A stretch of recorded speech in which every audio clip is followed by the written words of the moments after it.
You're listening to the We Are Libertarians Network. Learn more at wearelibertarians.com. The Johnny Rocket Launchpad is Liberty. Each week we strive to bring you the best guests in talk radio. The Johnny Rocket Launchpad delivers weekly interviews of noteworthy politicians, experts, and activists. The Johnny Rocket Launchpad is bringing the party to the Libertarian Party and launching ideas in your direction. Check us out at johnnyrocketlaunchpad.com. You can hear me, Kurt Nelson, and the beautiful Heather Nixon talk about the ideas of liberty. Rock and roll. Hey there, Liberty lovers. This is Mark Claire of the Lions of Liberty podcast, where we strive to bring you great conversations about the ideas of liberty 3 days a week, every Monday, Wednesday, and Friday. Check us out at lionsofliberty.com. Hey guys, this is Roger Paxton, and if you're fed up with the government running every single aspect of your life, but you're not listening to the Lava Flow podcast yet, then what's wrong with you? Check us out at thelavaflow.com, or just go back to sucking up to the government. The Lava Flow Podcast, striking the root every single episode. We are supported by listeners like you. Donate per month or make a one-time donation through PayPal or Patreon at wearelibertarians.com.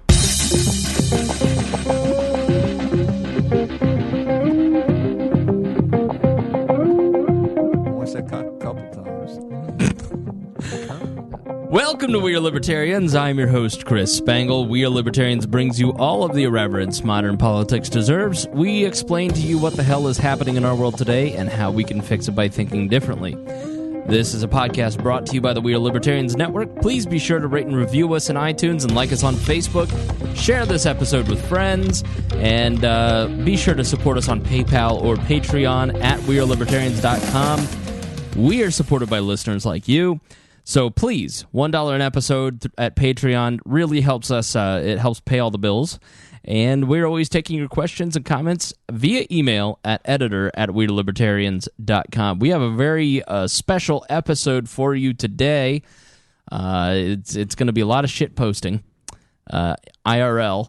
To my right is Greg Lenz. Greg, how are you? I'm doing well, buddy. How are you? I'm doing pretty well. I am excited about tonight. This is quite the cast of deplorables we have. We have a full boat of deplorables, a basket, if you will.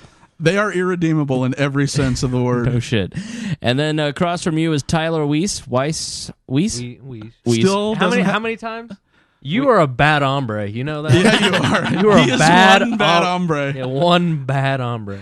I am sorry. Listen, so yeah, Tyler, you are a Trump supporter. I support all chaos. I don't know what I don't know if I really support him, but I mean as far as it's going, yeah, and just to see the look in people's eyes. You support him in the way that Greg supports him, which is just because it is. It's just.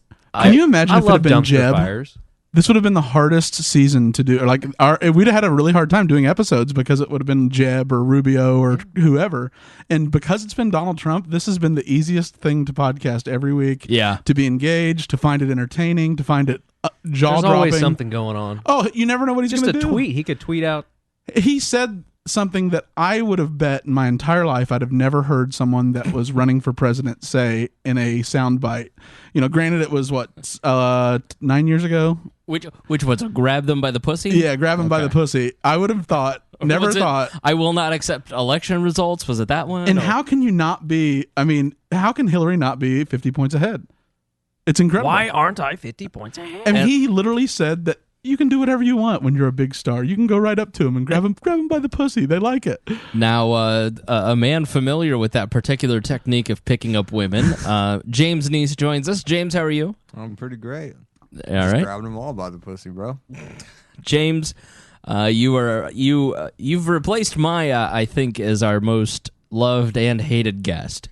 Well, she's been on the show like 14 times, but if you count that she's been two genders, you got to cut it in half. So, like, I'm technically ahead.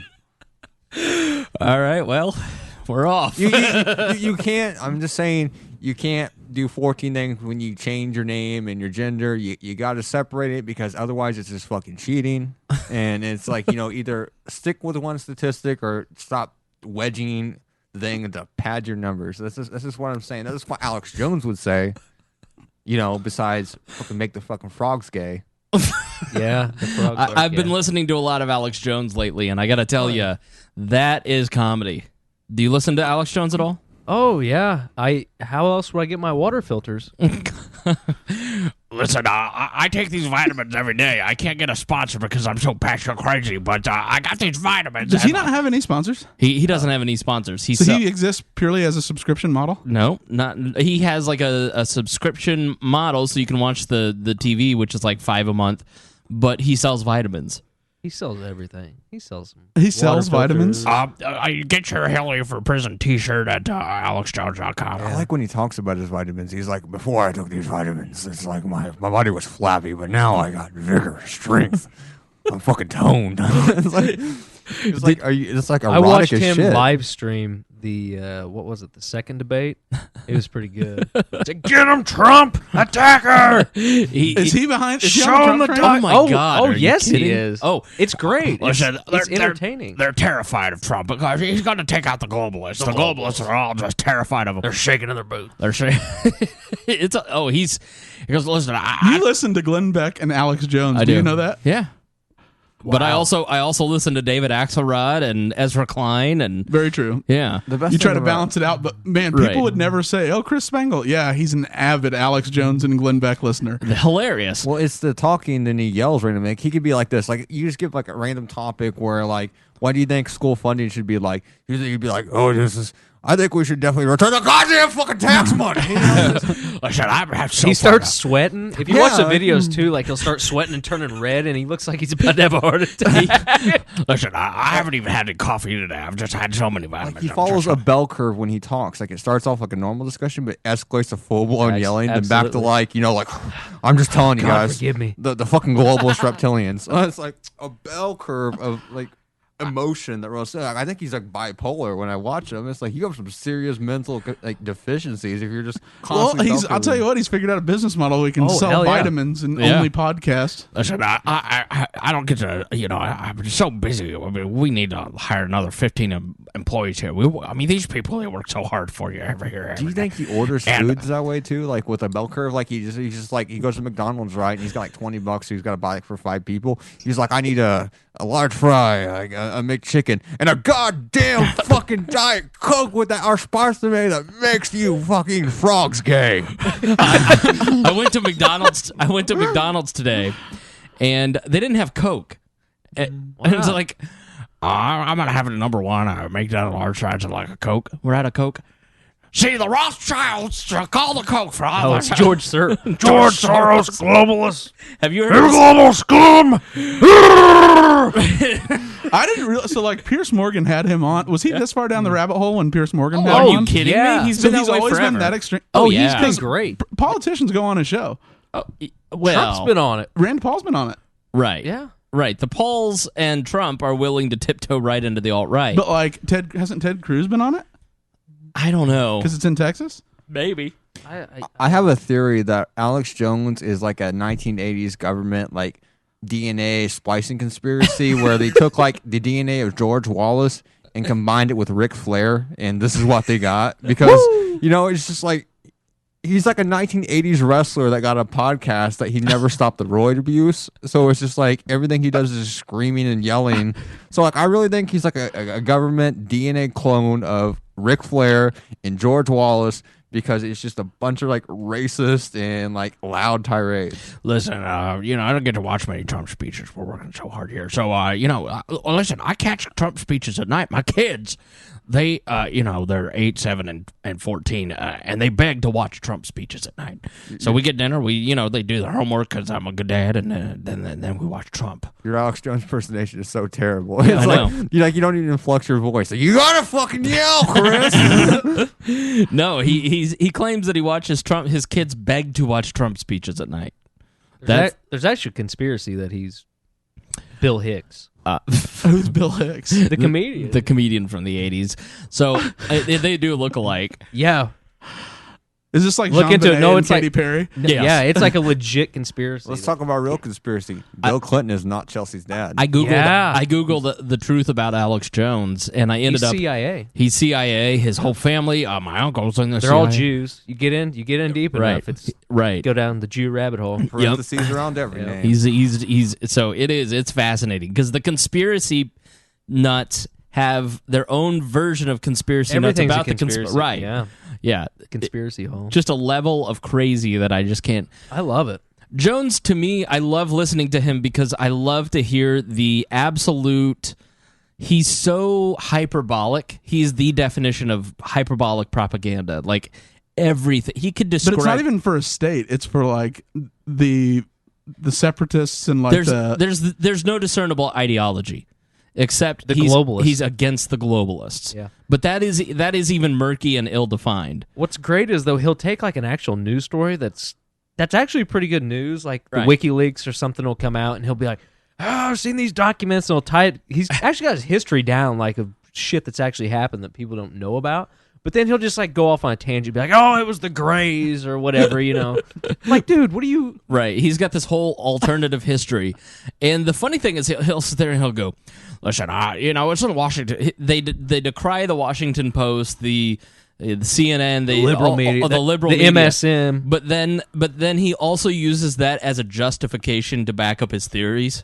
So I was listening to this, and you can look it up. It's in the Washington Post. Like his sourcing is basically, I read it one time somewhere to look Jeb it up. Bush, that was hilarious. Right. About Jeb Bush and Nazi gold. Right. Yeah. Yeah.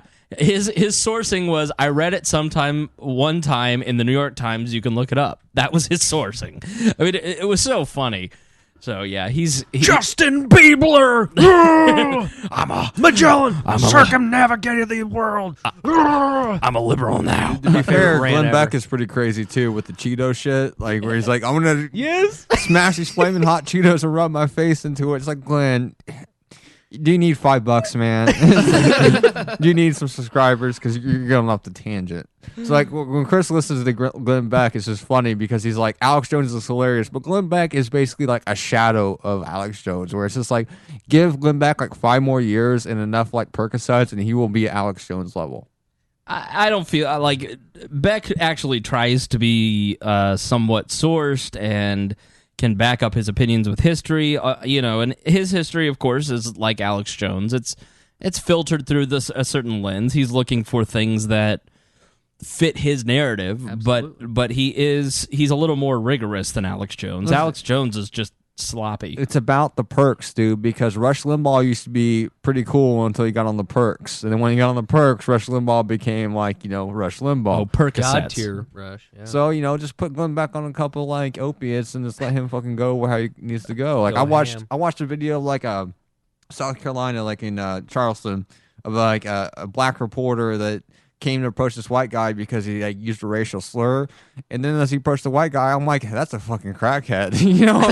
I'm like, this is gonna be entertaining. But the black reporter's like, don't you understand how hurtful that word is? And as the guy sitting there, be like, I could say if I want. Whoa, James. Just smokes a crack rock. No. That one's got to come off. Yeah. I'm paraphrasing. Dump button. Yeah, we don't have standards unless it comes to that word. Can you put Tad Western on here instead of my actual name? No kidding. Good God. It doesn't have the impact unless I paraphrase it. Trust me, it was impactful. Paraphrase it. Jeez. Well, Trump's Just make winning sure a couple you- states. Come on, Trump's ahead in a couple states. We can say it now. Like we're all white here. Is that right? Oh my God. All right. My goodness. If you've got your headphones there, you can throw on the headphones and you can hear it. But I'll play this for the audience. It is audio of Alex Jones, and he's decided that he's going to be a liberal. So you can hear him losing his mind. I'm feeling really powerful right now. Oh, you were going to submit to us. Our town of liberalism is here. You drink that fluoride. You take those vaccines. Donald Trump says vaccines might be dangerous because one of his kids got hurt. Shut up! If you don't have free speech, you understand? You listen to me. I rule this country now. I'm liberal. Screw him. Ban his free speech right now. Ban it! Let me tell you what else you do. You don't visit InfoWarsLife.com with the #1 new vitamin. This is the greatest plug ever. Oh my God. At the end, he plugs the vitamins. That's on Oliver Darcy on his Twitter. How much do you think he makes? On 10/16. He makes a lot. He's got like a dozen employees. He makes good money. He's got selling vitamins. He's got as many listeners on air as my day job does. Absolutely, Yeah. he's huge. Yeah. Did you not? How do you not? I figured you'd know. I avoid like Sean Hannity. I avoid Bill O'Reilly. I avoid Alex Jones. Hyper-partisan, yeah. But this is actual entertainment. This isn't like... this is... Well, see, like I actually But considered people him actually go for higher different brow. news. Like that's the reason I don't listen to Glenn Beck either, is because like I can pretty much tell you how he's going to break things down. Like he wants to be libertarian, but at the end of the day, he's a Mormon, and that's how he's going to come down every time. Yeah, Beck will surprise you. He does. Like he will, but then it's when push comes to shove, he wants Ted Cruz. No, Alex Jones is just pure comedy. Like if you're listening to us and you believe what Alex Jones says, of course there's going to be kernels of truth in some of what he says. Like there are places where I find myself overlapping. Like what he says about the Council on Foreign Relations is absolutely true. The whole point of the Council on Foreign Relations is to stockpile cabinet members. Yeah. And pay them so they don't have to go get a real job. But it's basically like the Clinton Global Initiative. Right. Except we look at it like, all right, yeah, that's how it is. It's not nefarious to us, but to him, it's collaboration and right, like a global world order. Right. Gotcha. Yeah, he's a new world. So he probably order hates the Trilateral Commission. Oh and yeah, the Bohemian Club. And Bohemian Grove. He infiltrated. He's infiltrated it. He's broken into it. He broke in like 97 did a documentary. That's actually how he got started. Yeah. Yeah, Sony Handycam broke into the Bohemian Grove. How'd he get in there? He snuck through the woods. I mean, he's not an easily missed guy in his voice and antics. Who went with him? I'm quick like a seal. I don't have no clue. I can't remember who. The only thing that lets me know is like WoW's in the wrong market because we're making comedy, but we should make comedy that's a conspiracy comedy because then we can get a real studio. You can get a bigger wait a soundboard. minute. All right. This is a nice studio. We have more than enough soundboard. There's all kinds of pussy running around. I have. That's true. There is one additional pussy, and I feel like that needs to be talked about. Did you cuck her? Did you cuck him? Listen. Did you dick her down? No. My former roommate. Ain't no punk. I'm a fuck. Muffins. She needed a place to stay, and I offered to let Muffins come back and live. So now you have how many cats? I have 3. Do they share a litter box? No, they have. They each have their own individual litter box. Really? Where are said litter boxes? In my bedroom. All 3. Where else am I going to put them? Under the table? Is it like a party? It is a party. You yes. have litter boxes in your bedroom. Do you fuck people back there? Because there's yeah. no way they're getting in the mood when it's like it smells like cat piss. It doesn't. Right? Look, is that? Are you horny? They heard it. I'm a very clean person. Are you? You are immaculately clean. Yeah. I'll say that. You can't tell that he has a single cat in his apartment. Does ever. it smell like cat? No, your place is pristine at all times. Right. When you are stressed out, it's because like the pillows aren't properly fluffed on your couch. Yeah, like my bathroom. Sure. Yeah, my bathroom is dirty, and I'm like not in a good place. Right. Yeah. No. Like you can't tell that he has any, which is amazing because with 3, you wouldn't be able to tell there's one. Right. No, So, ladies, do not let that deter you from falling for dear leader. I'm just Unless curious you're allergic, if he's like balls deep, 5 strokes in, she smells it, and he's like, "Don't worry, baby, it's just a pheromone." It's impossible, and his place is way too clean for it to ever smell. It's never happened. It can't Ever. I want it to. He would like I want really the story. have so much anxiety if he even saw cat hair somewhere. Oh yeah. No, I vacuum 3 times a week. Damn. But no, when we retreat to the bedroom, it's usually dark in there, so you can't see it. And secondly, that's never been an issue. The cats are usually hiding because there's so much screaming going on. Oh, yeah, because they're like, no, don't take me. No, Give me back. I wanted so to be the opposite because the story would be so fucking hilarious. It's like, yeah, I invited this girl over and we were like getting busy, but she smelled my litter box and she went out fucking screaming. But I'm like, it's okay, baby. I'm just raking in the pussy.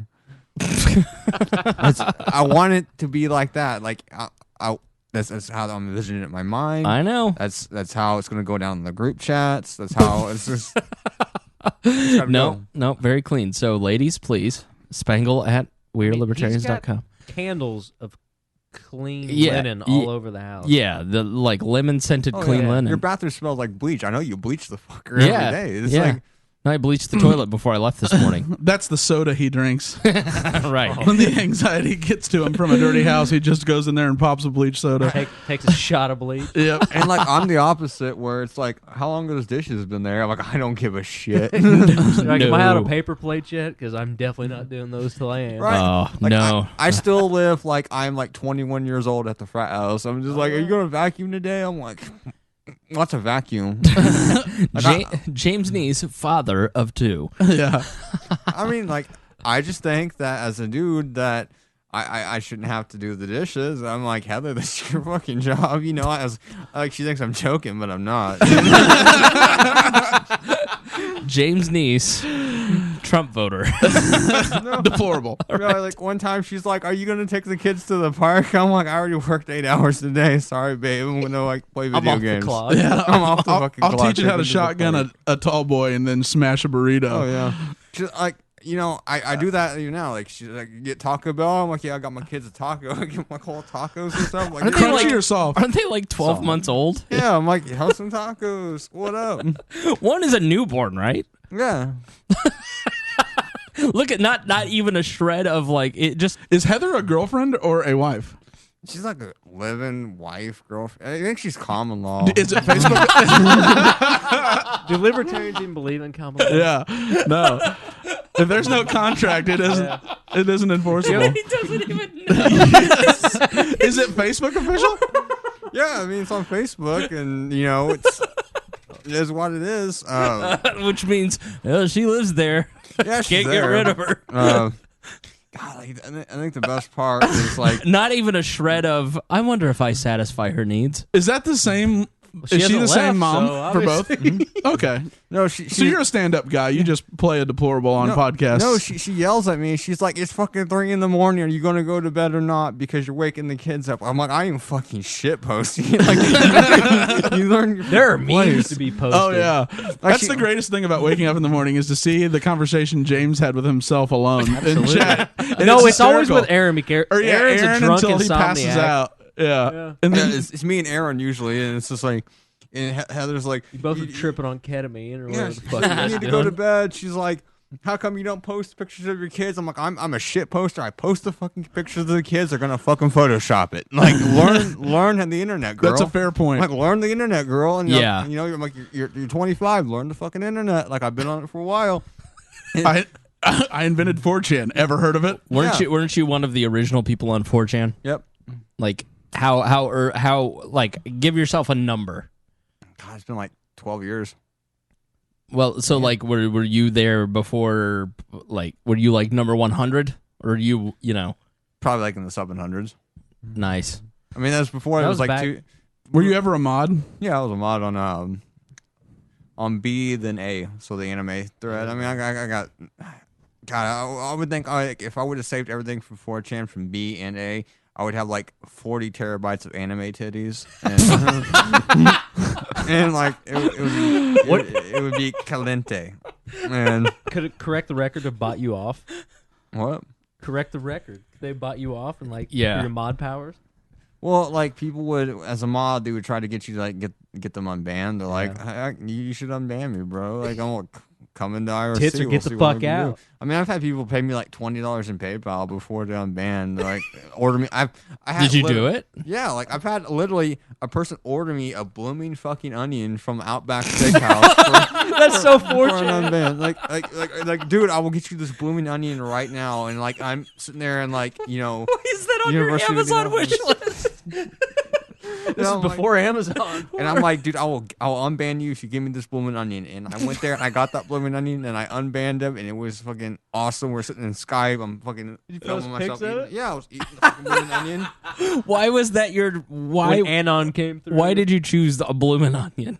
I don't know. It was like just random shit ever? Random shit. But even then, like I used to do web development for cam girls as well when I was on 4chan back in college for money. Right. So like I would have to like program like the actual web, you know, like the things to do their web shows and stuff, and they give me free tokens, you know. So basically, they're paying me in pussy that I can't hit. Do you sell it? I would have just sold it. No, I have like if I can find my old phone, I have like a gigantic nude collection from all that when it was posted on there. You know, like it's top notch, and like I've got like things where You are literally exactly what Hillary Clinton was talking about when she was talking about basket of deplorables. No, like I think You're literally what every news story is about when they talk about WikiLeaks and Trump supporters and alt-right. Oh yeah, like I remember fucking there's a raid because there's raids in Indianapolis that happened in Beech Grove and the factories there, and like I remember like it was me and Evan, not the Libertarian Evan, but some dude that just smokes a lot of pot over there in College Avenue. Same difference. But you know, me and Evan, like we hooked up with these goth chicks, and I'm like, you know what'd be funny, dude? Is like if I'm like balls deep in this bitch, and you like fucking take a photo of me just making like weird ass fucking faces and doing hand signals. So like gang signs. yeah, like and then I had those photos, and I was laughing and kecking, you know, just being like, I mean, like back in like when I was like 20 years old, like I just did a bunch of bullshit, like speedballing, drinking lean. Hell yeah. What is Lean's lean? good. Promethazine and Sprite or whatever the hell you want to mix What it is with. promethazine? And why don't you call 313-8304-8004 and find out? 281-338-8004. It's been a while. The promethazine kicked in. Yeah. Is this some sort of That's rap Mike Jones. You can hit him up on the low. rap lyric? Yeah. No, like H-Town stand up. which brings me to the point, which was There's a point. We were talking about like how that argument with Roger, and like that's what makes me libertarian is the fact that I've never shown away from a glass of lean or like 4 or 5 Xanaxes to get me where I want to go. Never turned down a So before you guys got here, James of course got here an hour early, and James It's either 2 hours late or 2 to 7 hours early. You're right. And he sat and had a running monologue on the couch, and I listened to like 90% of it. The other 10% was Chris Matthews, so I wish I had filled it in with James Nease. But so he filled a combo right there. You guys should have a TV show. He was filling me in on all kinds of political thoughts, a lot of political strategy that was very lucent and clear.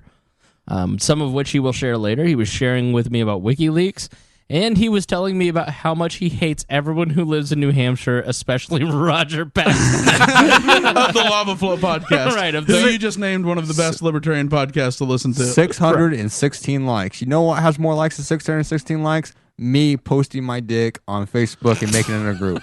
Roger, you are less popular than my dick. Is that true? Is that Oh yeah, verifiable? 100%. Like I guarantee I post my dick, I could have like. So it's a 1,000 likes. hypothetical. It's not.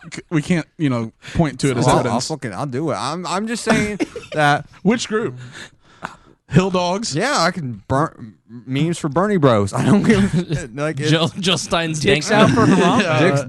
Dick's out for Stein. or Jill, whatever. Jill Stein's dank meme No, stash. but the issue with like me and Paxton is like Paxton doesn't understand the art of trolling, and it's funny because he's like a director of IT. He's like, but I think he's the type of computer nerd that got into it because it's like a business deal, as opposed to someone that's lived on the internet his entire life. Right. Whereas Yeah. I have. It was No. a financial decision. Oh, yeah. Like Roger never directly says it, but Roger doesn't like this show because of the first 20 minutes, 25 minutes. We just chit chat a little bit. That's why we got 21,000 likes. What up, player? And, Roger just wants to get straight to the information, which cool. We promote Roger's podcast. He's an ANCAP. We're not ANCAPs. We're more constitutional Republicans than anarcho-capitalists, more minarchists than We're voluntarians. libertarian fluid.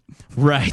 And Roger thinks gender that me, bro. thinks that we are dirty heretics, but that's why we promote Rogers, because he has a great podcast. Right. Roger does a wonderful job and is an excellent host, and I highly enjoy his show because it's not necessarily how I feel in the application of libertarianism, but for the theoretical discussions, it's wonderful. Like his last episode was about the philosophical reasons for not voting, which I think is absolute hogwash and stupid. But he does an excellent job at laying it out. Right. Regardless, if that's something you've never heard, Rogers is the best to go hear it. I feel like Greg here is being like Sway Dizzle off MTV News, and I'm like Eazy-E talking shit about Dr. Dre. Right. It's Now, James is probably the number one tormentor online of people that live in New Hampshire, are part of the Free State, and Roger specifically. We're a free state, but we're 43% Clinton. Well, actually, didn't Bernie win the primary and Trump? Yeah, I think. Yeah, but Clinton is going to win the state like 47-43. Is she? Is that the latest poll? I haven't seen it. Yeah, I haven't seen New Hampshire. She's got a 5-point lead there. Which brings me to the point that I think the Free State Project is a waste of time, because they all moved there for the sole aspect of being a demographic contingency, where it's just like, if we get enough libertarians, it was a saturation move. Yeah. And they get there and they all move there and they get hundreds of people there and they can't even win a goddamn mayoral seat in a small town where the only thing there is a fucking Arby's and a public library. Is that there's Keene State College. I mean, yeah, but it's the stated goal was the cause change. We can affect elections, right? But I don't think they don't have enough concentration to actually, because Keene's not a small town. Like, they have a national pumpkin festival and Halloween festival, and then they have a state college there. Like, it probably was just a bit too big for them to be able to saturate it like they expected. I mean, and they took commitments from libertarians. Well, they had the pledge, didn't they? Well, I mean, but it's libertarians taking the pledge, so like it's tough to. And then there was no enforcement mechanism for people that didn't. No, but here's the thing: is like need helicopters. I know the Duggars, like the silly family with 21 kids on there. The Duggars are an interesting aspect because they're playing a demographic hedging game where, Jim Bob is fucking dicked her down 21 times. There's 21 kids, but each one of those kids follow that same path in Arkansas. They all live in the same little area in Arkansas. So they're 21 kids, and her daughter has 21 kids. His son has 21 kids. Exponentially, within like 5 or 6 generations, there's going to be like literally 12,000 Duggars with all the same ideology that's taught for them from birth to death. And it's basically, this is what we are, this is our faith, this is how we vote Republican. Mm-hmm. It's like, just by that, the demographics of the Duggars doing that, they can actually control an entire voting block in Arkansas. True. And we can't get enough libertarians to get together on their free will. I think a big part of that, though, is that's the size of the area you target. I mean, they shot high. Ian and he shot high. All right. Ian Freeman, and then Cantwell was one of the originals, and who else were the original founders? Oh, I have no clue. But I mean, those guys had already had a base there, and so it wasn't something where they like just looked at New Hampshire and said, "This is where we're going to go." Wasn't it something where they were kind of already set up and the potential existed for it? Well, no, it's. They moved there with the pledge. It's like, well, this is the state that has the freest law. They look at the economics. But Keene specifically they already were there, right? So wasn't that where Free Talk Live was out of before all this? Yeah, Free Talk. My issue with them is they also undermine libertarian candidates. Like, my issue with the current New Hampshire Libertarian Party is it's decidedly anti-Johnson to a point it works against anti-Johnson. And especially when you're trying to get like a 5% nationality poll. When you run Darryl Perry, who decides to run a separate write-in candidacy. Is that really like, I haven't even paid attention. Is that really going on? Yeah. He that has momentum. Yep. And he is running a counter campaign, and he's also now the chair of the New Hampshire Party. So he's trickling that idea down to the New Hampshire Party, which kind of irks me, to the fact that, they're like, well, you're a libertarian, you can do what you want. I'm like, no, but you're a political party, and technically, if you're going to go by your own boundaries. Yeah, if you're going to go by your own NAP principle, you're technically violating a NAP because 1,000 delegates decided that this is our candidate. And you're basically saying, fuck you to these 1,000 delegates. I want to run my own campaign for my own vanity issues. Because Darryl Perry wasn't even a part of the Libertarian Party until he joined as a lifetime member. He was the Liberty Party of New Hampshire. And so, oh, really? Mm-hmm. When did that happen? Was that recently? Yep. I think it was 2 years. He abandoned the Liberty Party to join the Libertarian Party. Really? This last election cycle. Yes.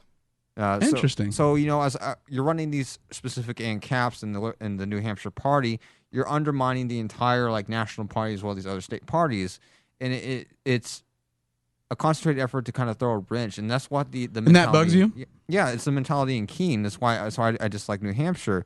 Is the entire state or just Keene specifically in the new Free State Project? The whole Free State Project. I mean, the state's pretty boring too. It's not like Vermont with syrup, but it's scissor. When everybody there kind of just does their own independent thing, they don't coalesce as one unitary unit, so to speak. Yeah. That they can't get goals accomplished, and there's enough people there to get some significant goals accomplished. I mean, they might not sweep a congressional district, but there's enough there. They could win a state house, like a state level. Have they won a state House of Representative position at all? No. Really?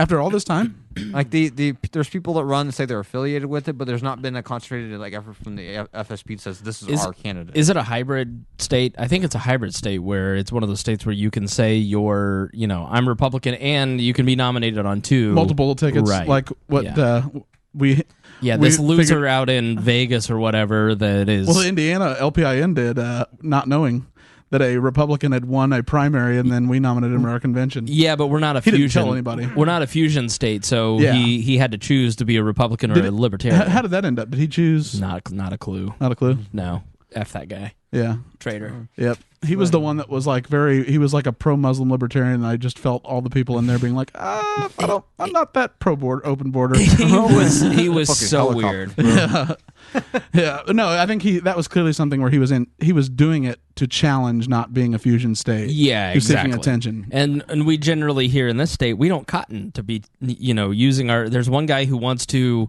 he's a felon for a child sex crime, and he wants to run as a libertarian on like a state, and you can't be a felon and run for a state on a local office.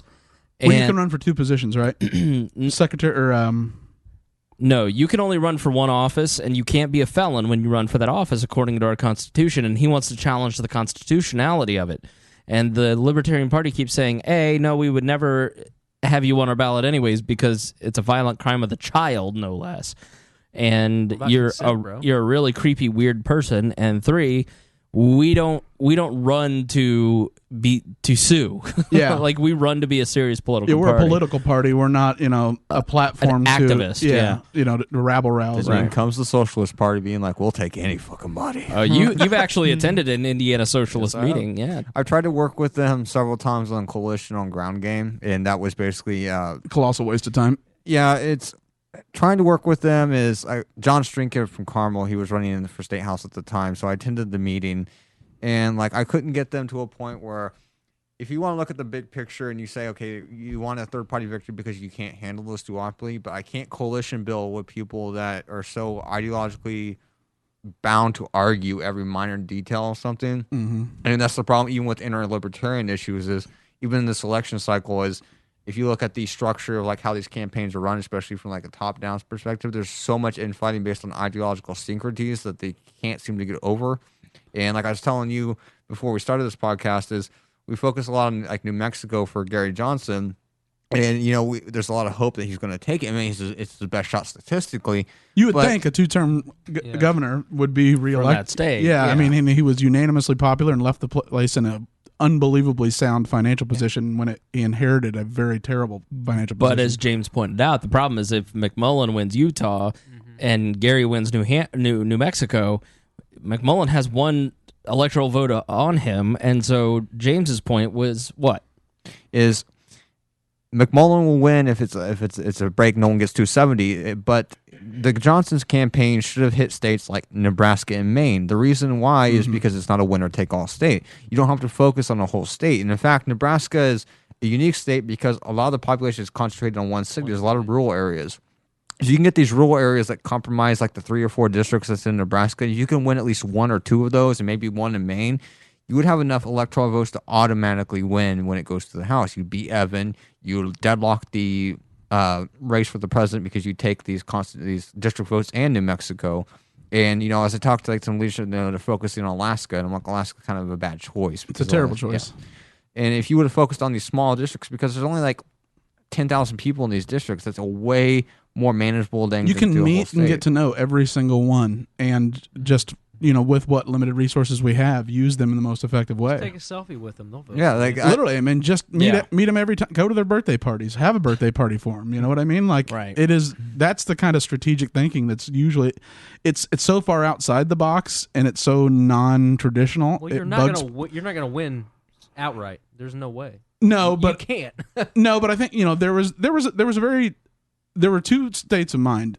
In my opinion, from what I can gather from the campaigns, the picking of Bill Weld was to court the disillusioned Republicans that didn't want to have to claim Trump, and they wanted a financial network comprised of Northeastern Republican money. I also think that it was also a signal to the Washington establishment and the Washington press. Yeah, we are no longer outsiders only talking about libertarianism. We have ideas, right? And though the problem was. The way the election shaped up was that there was a lot of animosity by the left, the young left, that felt screwed over by Bernie Sanders not getting the nomination. And so the whole point of Weld was to tap into the right. Yeah.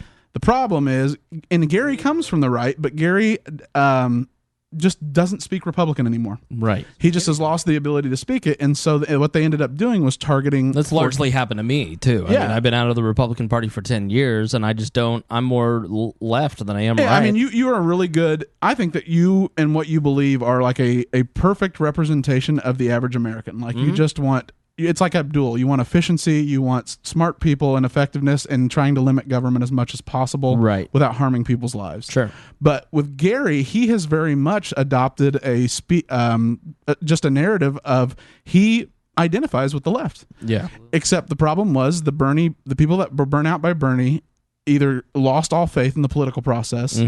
Went to Jill Stein because she's done an excellent job of representing the left that's been alienated, and at the end of the day, the ones that were going to stick around are going to get in line with Hillary because they still want a path in politics, and that provides the best opportunity. And 90% of those people went back. I mean, and you know, the people on the left, the people on the left still haven't been disillusioned. They're at the beginning. They're at the 2007 Ron Paul revolution. They still think that there's hope in the Democratic Party to reform it. Whereas on the right, they know better. No, they've been through it. Yeah, they've been through it. The Tea Party, the Ron Paul people. We've seen that party kick people with libertarian leanings out of it. Yep. Right? They tolerate you just enough. And then the religious. I mean, that's about it. There's no in between. Yeah. Right. There's the angry. Yeah, it's elderly white people that want to go back in time and think they know best. It is right now a disillusioned group of fiscal conservatives only, and who really don't care about the social issues, who really don't want to have to claim Trump because they're like Nelson Rockefeller Republicans. And then there are the Tea Party Express, like the remnants of that have kind of morphed into the Trump deplorables. Well, let's break it down into let's be more specific. Let's break it down into very big chunks of the population. What Trump has done is it has to do with the region. Regional, but you for the first time will have a Republican nominee that will, since the first Eisenhower election, he will not get the majority of college-educated whites. You know, the Republican Party forever was the party of the elite, Northeast liberal, college-educated, you know, the Rockefellers, you know, the Goldwater revolution. That's why it was a revolution, is because it was, you know, kind of bringing in that element. And the Western rugged style individualism into the Republican Party. But there was also another element to what Goldwater did. Although Goldwater helped form the Arizona branch of the NAACP, Goldwater also there was a little bit of dog whistle politics in courting that southern racist vote. Who were homeless. That were homeless at the time because LBJ, who was once their champion, had forsaken them for that election. And that's exactly what Trump's doing. He's going after the who has people who think they've hit rock bottom. They don't have any other choice. Yeah, they're poor white. Screw over the system. No, not to. Right. This is going to sound terrible, but they're the poor white trash who feel like no one's giving a crap about them since Ross Perot. Yeah, he's not going for the educated vote. Obviously. Sure, and even Clinton kind of spoke for them, and then Hillary tried to revive that in 2008, and that's why she was here in Indiana, to try and court that vote. You know, the blue collar, the union worker, the poor, the John Gregg Democrat, right? The poor, uneducated white person.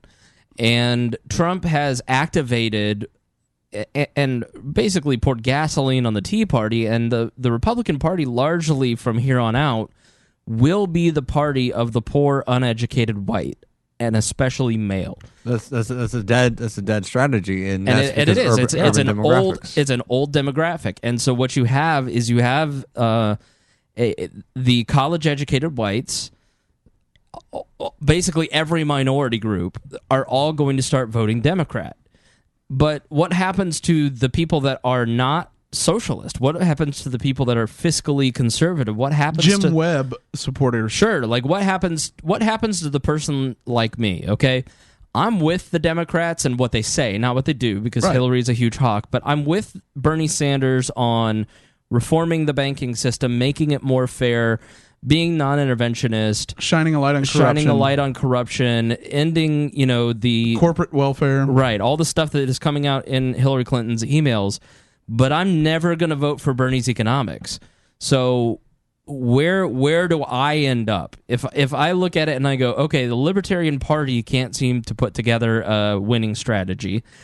The Republican Party is going the way of the uneducated white male, which to me sounds racist. And to a large extent, it is using racial politics to try and win an election, and it's failing miserably with every minority group except the uneducated white male. It's white pride cloaked in nationalism. Exactly, and I'm not okay with that. I'm not going to associate myself with that, and I'm not going to vote Democrat because I'm not going to vote for their economic policies. I'm not going to vote for further corruption. So where do I go? There is a winning strategy to the LP. The issue with the LP, especially let's just use here in Indiana, for example, is when we run candidates for state offices and we run them for like local offices, what we have is a tendency to attract a one-time, one-go candidate, which is these people that come to us, I put their name on the ballot, and they run like a okay campaign or no campaign at all, and they just get their name on the ballot. People vote 3%, 4%, 5%. Because we get these random people, I mean, even some people running our congressional seats, I mean, like Lucy and Matt, you know, like we know them very well, and they might have successful jobs. Matt has a really nice job, but how well interconnected is Matt with that community? Now let's take the case of Jeremiah Morrill, and we look at Newcastle, and we look at Henry County politics. Jeremiah's on the park board. He was good enough to get on the park board. He always president of it. Yeah. He always pulls around 20-something%, and the reason why is because he has so much ground game from working at 4-H fair, from working with these people that if working with their kids. Yeah, if we were to run like in 2018 a state house candidate, it would be, and Jeremiah decided he wants to run for state house.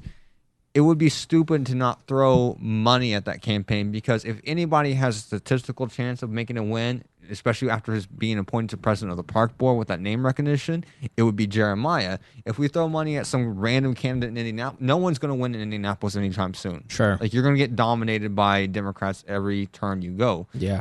But for like places where we do strong in, like Henry County, which is a rural eastern Indiana county that is largely Republican, but there's a lot of agriculture there, and so agriculture, those voters tend to be a little more friendly to Democrats, and so it's not a blowout Republican county. But but the Republicans have most of the control, so it's an independent leaning county that has one party control. And if a libertarian person, just one person, volunteers and works in that community in a way that is not political, once they decide to become a political figure, they have more success. Yeah, well, Melinda got within, when she ran, she got within like 100 votes of winning that. Like, there was a recount over that. Explain who and what that is. Melinda Kennedy, or whoever, what's her last name? Oh, let's just call her Melinda. She ran for a office in like southern Indiana, and she pulled it's like a county clerk office or something, to something really local. What year? Last election cycle, 2015. Yeah, right. I haven't heard from her since, but she got within 100 votes of winning the clerk's office to a point that it had to do a recount. Wow. There literally had to be a recount. Triggered recount. Yeah. And when you get to these places where, like, these small areas where you can make these wins, it would be foolish for the Libertarian Party to not fully support those candidates. I mean, some of the candidates might be upset, like, boo-hoo, my District 89 in Indianapolis doesn't get the same attention as District 12 over there in Newcastle. But if I want to say I want to run a ground game where I want to make a win, because wins trickle down. Absolutely. Right. And if I can get one person in the state house, or I can get one person in the clerk's office, I mean, Rex's wife wins the judgeship, but that's just a nonpartisan office for the most part. Mm-hmm. But if you get something that can get you to the state house, and you know you can win that, and we have money to throw into it, it's stupid not to do that. You need one win, because the only issue that stops people from voting Libertarians half the time is because they think you don't win. Sure. So if you get that W, and you can kind of compound that to like other races for the next election cycle, you can build on that. That changes the mindset completely. Yeah, right. If he pulls a win, so if Jeremiah or someone like with that amount of percentage or that much ground game, or find someone that's really connected with the community, not just a random person that's like, hi, Hi, I'm a libertarian. I want to run for office. I like to smoke weed. Can I run for office? I mean, like, I understand Right. with our small party, we kind of take what we can get. But if you can get like a really strong candidate that has a lot of ground game where he's already at, like, your chances for success are highly elevated, because a lot of people, especially in small towns, are going to vote for party line. They tend to do. There's always people that are going to straight ticket. But, if I know, let's say Ed, and Ed's drinks with me at the Elks Lodge, and Ed runs this business that everybody goes to in town. Everybody loves fucking Ed. They're going to vote for Ed no matter what labels next to his name. So if we don't get candidates like that going forward, we're never going to get a win. Well, and I don't know if Greg and I agree on this or not, but like moving forward, we have to be the party that appeals to that fiscally conservative, college-educated person. And the yuppie vote of any minority, of both men and women, and fiscal issues have to be key, but at the same time not moving, not sacrificing or making concessions on non-intervention, on civil liberties, on privacy, basic libertarian principles. But not using the language of Republicans and not using the language of the left. What it comes down to is the libertarian movement has to be better prepared, not only in the arguments that are made. There's nobody really out there except for us and a few other podcasters and Reason out there, like trying to take current events and create the arguments for or against certain things. Our nominated candidates don't do it. No, that's why they struggle so poorly. Is they are brought on and they're supposed to have an interesting perspective, and they struggle to apply their philosophy to the current events because they're not asked to. Even Bill Weld and Gary Johnson don't have a good messaging strategy. They're the best we've seen yet, right? But they're shitty. They're failing. Like Bill Weld took heat. People wrongly said that he was supporting Hillary Clinton because it's such an amateur, naive argument to say that if I criticize Trump, I must also criticize Clinton equally in the same statement. It's a false binary, right? Well, that's the news media too. Well, but that's the expectation that libertarians, they're so paranoid about Bill Weld that if he criticizes Trump, then he must be supporting Hillary Clinton, and it's just so stupid. Like the paranoia of libertarians is Mike Pence criticizes Trump. It doesn't mean he's endorsing Hillary Clinton, right? And so he came out and we're within 14 days of an election, and he's penning an article about why Donald Trump is not the right vote. Everybody knows that. Anybody who is going to vote for Trump or is not going to vote, Trump is a known there quantity. Aren't this big block of undecided Trump voters. Right. I think they're stuck in a time warp, too. They don't realize what... This is a get-out election. It is a get out and inspire your base to show up on election day. Tell me why you're special. Yes. And so what Gary and his team have failed at largely is by trying to be nice, by trying to make libertarianism fit, and playing the game that Donald and Hillary are playing, right? But trying to get involved with it. The truth, you should just stand back and say, "This is what we're going to do," and this is how we're going to do it, right? And this is what it's going to look like, and just. If you don't talk in generalities that are safe, that won't get... Because I think a lot of what they've tried to do is talk about issues in a way that is safe for any side as to not lose votes. They have no idea who they're trying to pull over. Exactly. And the problem with that is that you don't feed the red meat to your base. Greg and I got into it in chat the other day saying... and we weren't getting into it. We just have different views on it. Right. It's not something worth getting worked up about. Tuck was thrown 5 or 6 times. Yeah, like the Libertarian Party base still is, a 40-year base. There is 1 million people in here, and if those people don't have the red meat and the desire to defend you from the get-go, which they have not this election cycle, you get this election cycle. There has to be a thirst, and yeah, if I look at from top down... There was a thirst for Gary Johnson and a fire in the base in 2012 for Gary Johnson, and there has not been in 2016. And that 2012 candidate would have had the same fire this year. Absolutely. To me, he seems like he just doesn't even want it. Yeah. He's out of practice. Yeah, that's all it is. He's out of practice, and he's been in an echo chamber for 4 years, and it's totally affected his political ability. Yep. But I don't think he really cares because he got the nod. He didn't expect it to be like this. No one expected the opportunity to legitimately maybe get 10% as a third-party candidate, like in 92 with Perot. Yeah, I think that he genuinely cares. I think he does. I think they're all overwhelmed. Yes, because it is access to everything he's never had before. He is the shiny new thing, and when you aren't prepared like an actual candidate. Like Ross Perot was prepared because he was on Larry King every single night. I don't know He ran an entire campaign taking questions from the American people every single night. But how do you run for a party? How do you run for president and not be prepared. Like, why wouldn't it was you? unexpected. Because when you're you running for president. But here's the You thing. should be No, here, expected. let me You explain have it to you. to. Let me explain it to you. So when you run a campaign that is going to reach 1% of the population, we already knew he was going to get more than that. and you raise a couple $1 million, then you get a certain level of campaign consultant. When you get to a level where you're at 10 to 15% and $10 to $20 million, you're going to get a whole new level of consultant. But the problem is that, like, it's concerning to me that somebody like a Rick Wilson, who was he on Romney's team? Mm-hmm. Romney's team in 2012 was his campaign strategist or manager or whatever. And that was a terribly run campaign. Right, but here's a guy who took a look at Johnson and decided to recruit Evan McMullen and get behind him, and now they're winning Utah. What was it about Gary and his campaign that a Rick Wilson looked at and said, I think we'll just start over? Gary doesn't. There's no strength. That's Right. It's for when I I look command at presence when and I look leadership. when I look at every candidate from Gary Johnson down to a local level, there's a certain meekness that every libertarian candidate exhibits.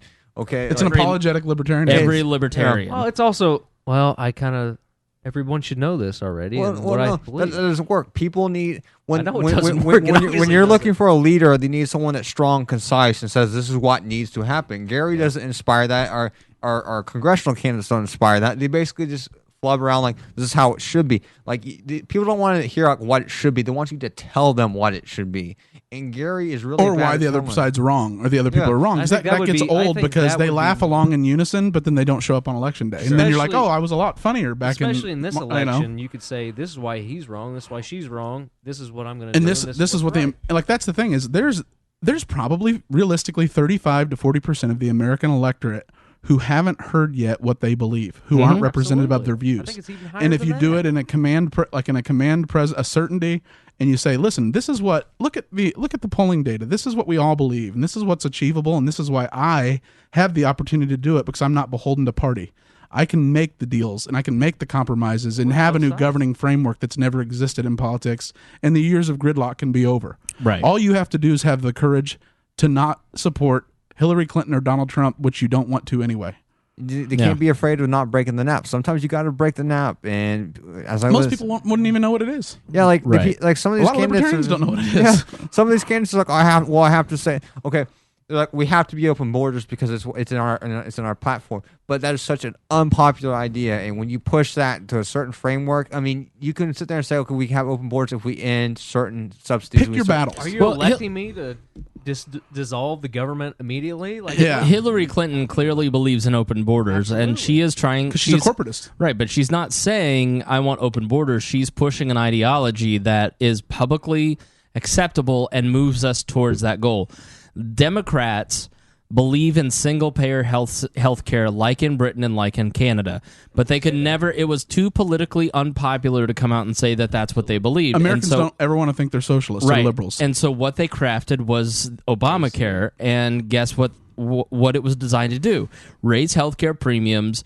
so much Basically, crash the insurance right. company. Basically, punish small business owners so small business owners cry uncle, kick people off of their insurance, move them towards the exchanges, I'm going for it Everyone right has now. to go through the exchange. crash the market. Lo and behold, we've got a crisis. We've got to fix Oh, this. We need more money. We Right, need more. and we end up with single payer. These greedy companies we have to keep. Why are we bailing out these greedy companies who keep raising your premiums? We should Right. just do the public option for the American people. Right. Somewhere there's a CEO at Anthem going kick. Well, they have to know that they're zombies. The health insurance companies are zombies. It'll be a case where they have to consolidate and just get It's bigger make and your bigger and money bigger, now like and get the the hell banks, out. in order to absorb the shocks from the increase in costs. Or else there's not going to be any middle size or small size insurance companies. won't be. They'll never be able to take a bad year. It will won't be. put them out of business if they have a single bad year where their actuaries are off. Right. And so it's inevitable, like with the banking Within system, 4 years. bigger and bigger and bigger, so that it can absorb systemic shock, which really just means It's going to be a they're bigger, operating it's gonna be arms of the federal government. Go ahead, Tyler. And when it does crash, it's going to be a way bigger. Right, it'll end up being like the bailout, the auto bailout, is where the government will come in, they'll do capital injections, they'll control everything, and eventually they'll start saying what has to shut down, what doesn't, what's paid for, what isn't, until eventually it's just folded into Medicare.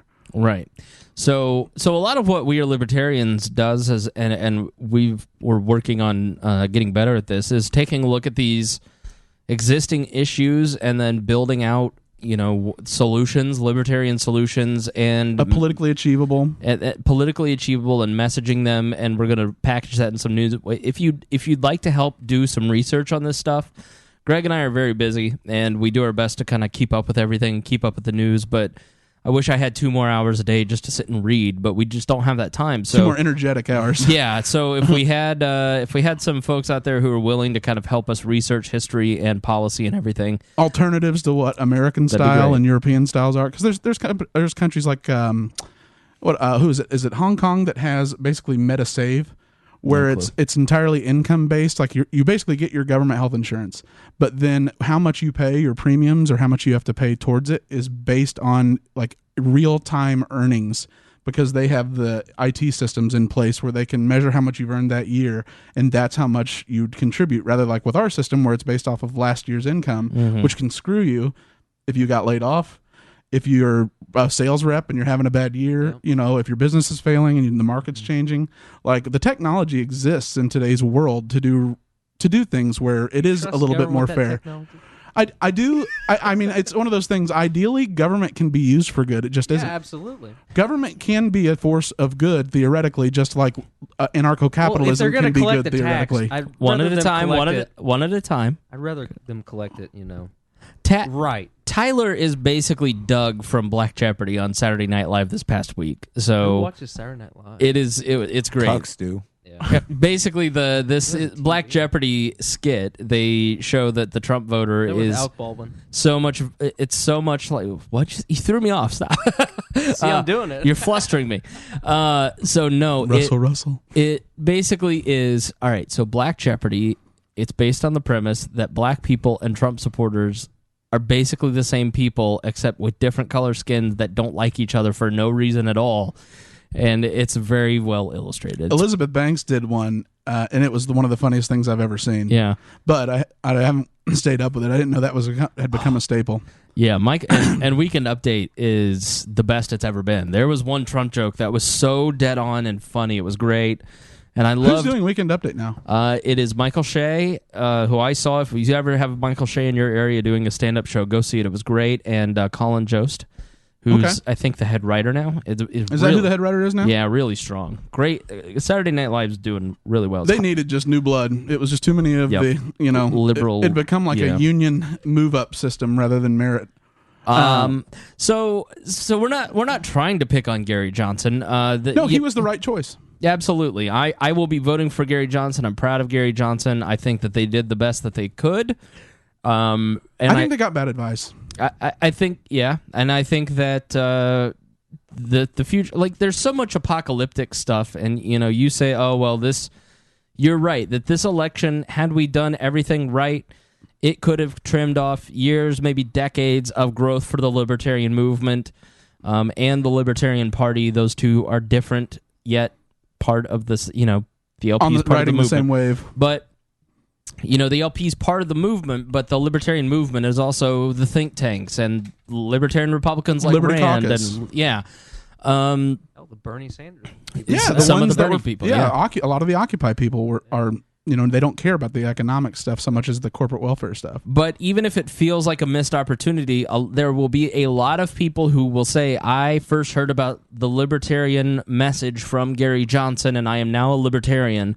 So there will be a lot of good out of this cycle. And I think that the future is very bright for libertarians. Every demographic shows that. And I think we just have to be better prepared. And we have to take a look at where we're at now and say, okay, well, let's look at Aleppo.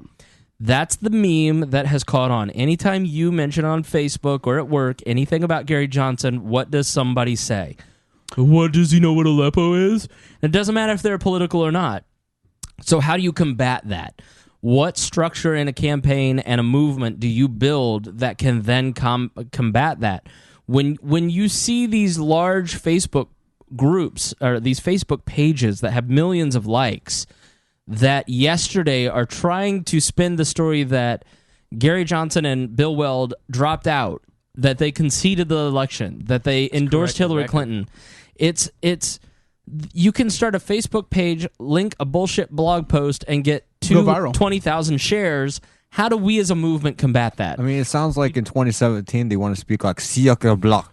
Right. Because they're going to get fucking nuked. That's the problem, is our instinct is to immediately point out what the other sides do wrong and say, well, look at how stupid they are too. That is the entire wrong way to do it.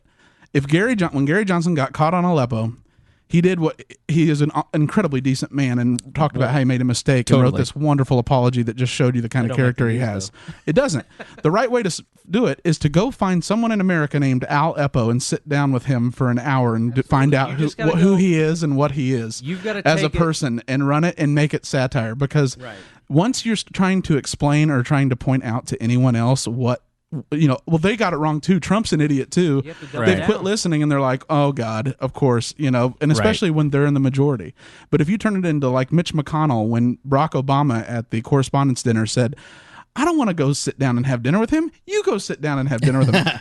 Jesse Benton took him to a bar in D.C. in Capitol Hill and had him sit there with 2 glasses of wine and his legs crossed, inviting him on Instagram and Twitter. And it was the first time that anyone considered Mitch McConnell likable in history. It helped him win re-election. We've got to learn to not point to the other side, but to be like, oh, okay, we got to own it and make it funny. Political satire is the quickest way to get these messages across. Look at what, I don't know if you guys are watching South Park, but South Park for a decade now has been leveling every societal and political institution with 30 minutes of well-executed satire. Donald Trump, as caricatured by Alec Baldwin, is devastating to Donald Trump, just as Tina Fey's Palin was.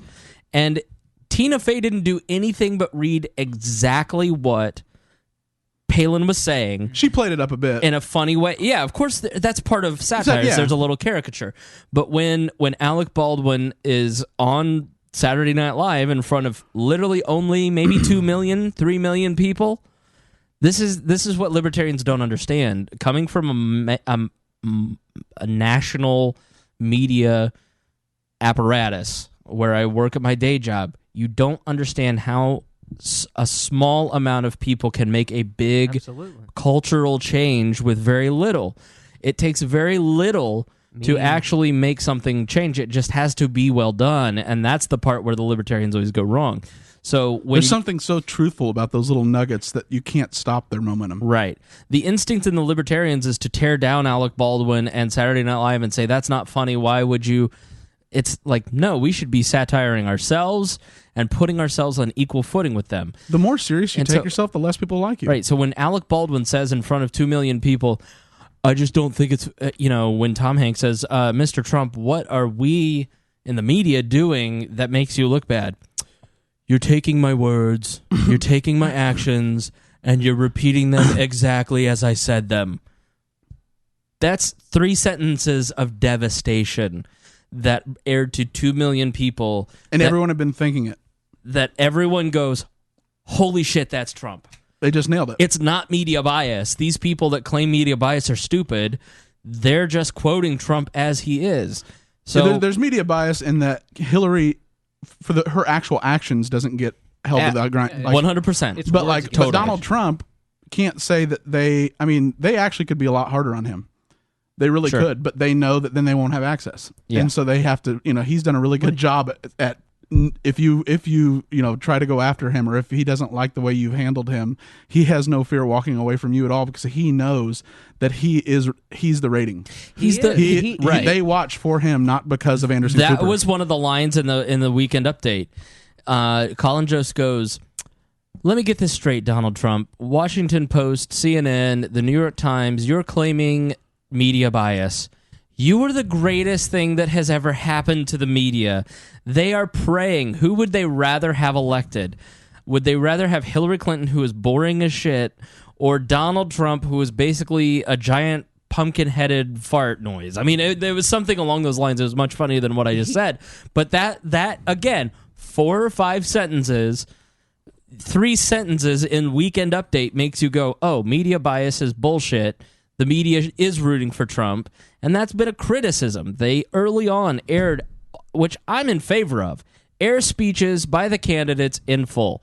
Let us listen to their words and let us make up their mind. What's happening now is these reporters, they have their own bias, so they edit according to the story, the narrative. Truncate and create a narrative. Right, and so it's like Jim Shella. One time Jim Shella, who's retiring, and so long, Jim, now who will ignore the Libertarians, except 95% of the population, but... he for a week on Twitter had been talking about this rally that nutjob Melissa Donaghy had been putting on at the rally, the State House rally in 2011 or whatever. And for a week, he had been saying, I just don't know what the point of this rally is. It's not clear, blah, blah, blah. He showed up, and all he did was get videotape, including of yours truly, that fit that narrative. He took 45 seconds of my cogent statement that made sense. And what did he use? The 2 seconds at the end of my statement where I stuttered and said, well, people are fed up, and made me look like a total idiot, and his narrative looked great. Now, I've held that against Jim Shella forever, but what was I going to do about it? That's just how it is. So what I did is I made sure to tell literally every single person that I knew what had happened and what was wrong with that piece, and here's why Jim Shella is not a credible reporter. Here is the statement. Here's what I said. And so, and Libertarians, I wasn't the first Libertarian person to point out that he sucked, but that's an example of what they do. The media, Trump is right. The media has a narrative. You have to read the Podesta emails. I haven't read. They have an through all audience that they have to sell to, right? Absolutely. And if you want to talk about what we're up against and how the other guys do it, instead of sitting there getting pissed off about how Hillary has 19 people crafting a tweet and she lies, look at the process, examine the process, and then you craft your process, because clearly Hillary Clinton's process works, but make yours ethical. That's my beef with Libertarians is that for so long they hate power, they hate the concept of gaining power, they hate the tools of political science, they hate the existing system, the concept of institutions that give you power. And I, for 10 years, have said, no, we need power because we are best to hold that power because we will do nothing with it. And hopefully, you got to get there first, though. Yeah, power corrupts, and absolute power corrupts absolutely. And if you are the chosen one, Anakin. Right? And we need to do it more ethically and be more open. But at the same time, we have to be successful. We have to build power, or else we are no one. Otherwise, continue we're sitting around waiting for the perfect afterlife. Right? You become the, not the utopians, but you're basically martyrs. We used to just to go back to 4chan, we used to do operations called groundswells, and it was part of our raid tactics. And this is what's great about WikiLeaks, because this all ties into the same LulzSec, it's the same Lizard Squad, the same... like Anonymous. Yeah, we are Legion. And when we got that whole phrase, like, we are Legion, and, we do not forget. And it was basically... It spawned during the Scientology issues when Tom Cruise went on the whole, jumping on the couch Scientology thing, where we decided to attack the Scientology church. So, we had protests, we had entire internet. Crazy new. We had IRC groups dedicated to, we call them SECT, LulzSec, Info, as a parody of InfoSec, which is information security. IRC groups are like AOL chat rooms, but basically for hackers, and they're anonymous. Yeah, so we managed to sit there and basically send out, spiders here, bots here, and we pull and crawl all this information, like the inner workings of the church, because no one really knows what goes on in the Scientology church. I mean, you know what it is. You see celebrities into it, but the whole they're very guarded. The whole the rituals and how they have to pay to play that works within the church. You have to basically turn over all your assets to the church, and then they make sure that you're provided for at a subsistence level. Yeah, all the abuses, Anonymous uncovered that, and that was anonymous people on the internet. So when you look at the Podesta emails, especially with WikiLeaks, and no matter how much Clinton tries to say it's Russia or how it's any other foreign country, it's not Russia. We know it's not Russia because I was explaining to Chris earlier, and I'll explain to people on the podcast how IT works, because what they say on the news is incorrect. when a hack occurs, you really can't pinpoint the hack because they're between like 5 or 6 layers of a Tor network. They're behind a proxy. So while they might be in Kansas, it shows up they might be in China, they might be in Poland, they might be anywhere else in the world because that's not their true IP address. Everything is spoofed. The only time hackers get caught is, I use the example of the Harvard student. A guy in Harvard used the Harvard network and used the Tor to basically cloak his IP address to make bomb threats to the school. The only reason he got caught is because the administrators of the IT Security Council at Harvard managed to see who logged on to Tor at that specific time, and there were only 15 people that were logged on. So once they saw a correlation between these 15 people log on Tor that made the bomb threat from this IP address, they just drifted it down to the time of the posting, which was like 1 or 2 people, and they found the guy. Mm-hmm. Process of elimination. Yeah, when you're 7 billion people in the world and most of them are connected to the internet, you can't pinpoint a correlation in an attack like that. Like the data size is too big. No one knows it's Russia. Like, because if a company can't tell which other company is hacking them, you can't tell if a foreign nation's hacking you. So the reason they're saying it's Russia is because it's politically convenient. Because Donald Trump's already been more complimentary of Vladimir Putin. It sounds much more menacing if Putin in the Kremlin is hacking you than some 20-year-old Serbian that watches fucking anime in a basement's hacking. Right, you. like Guccifer 2.0 or Guccifer 2.0. I mean, the Joker. There's tons of people that have done this. BitByte and all these other hackers that kind of like broke these systems. Even on days like phone phreaking, you really couldn't tell until like there's a correlation attack.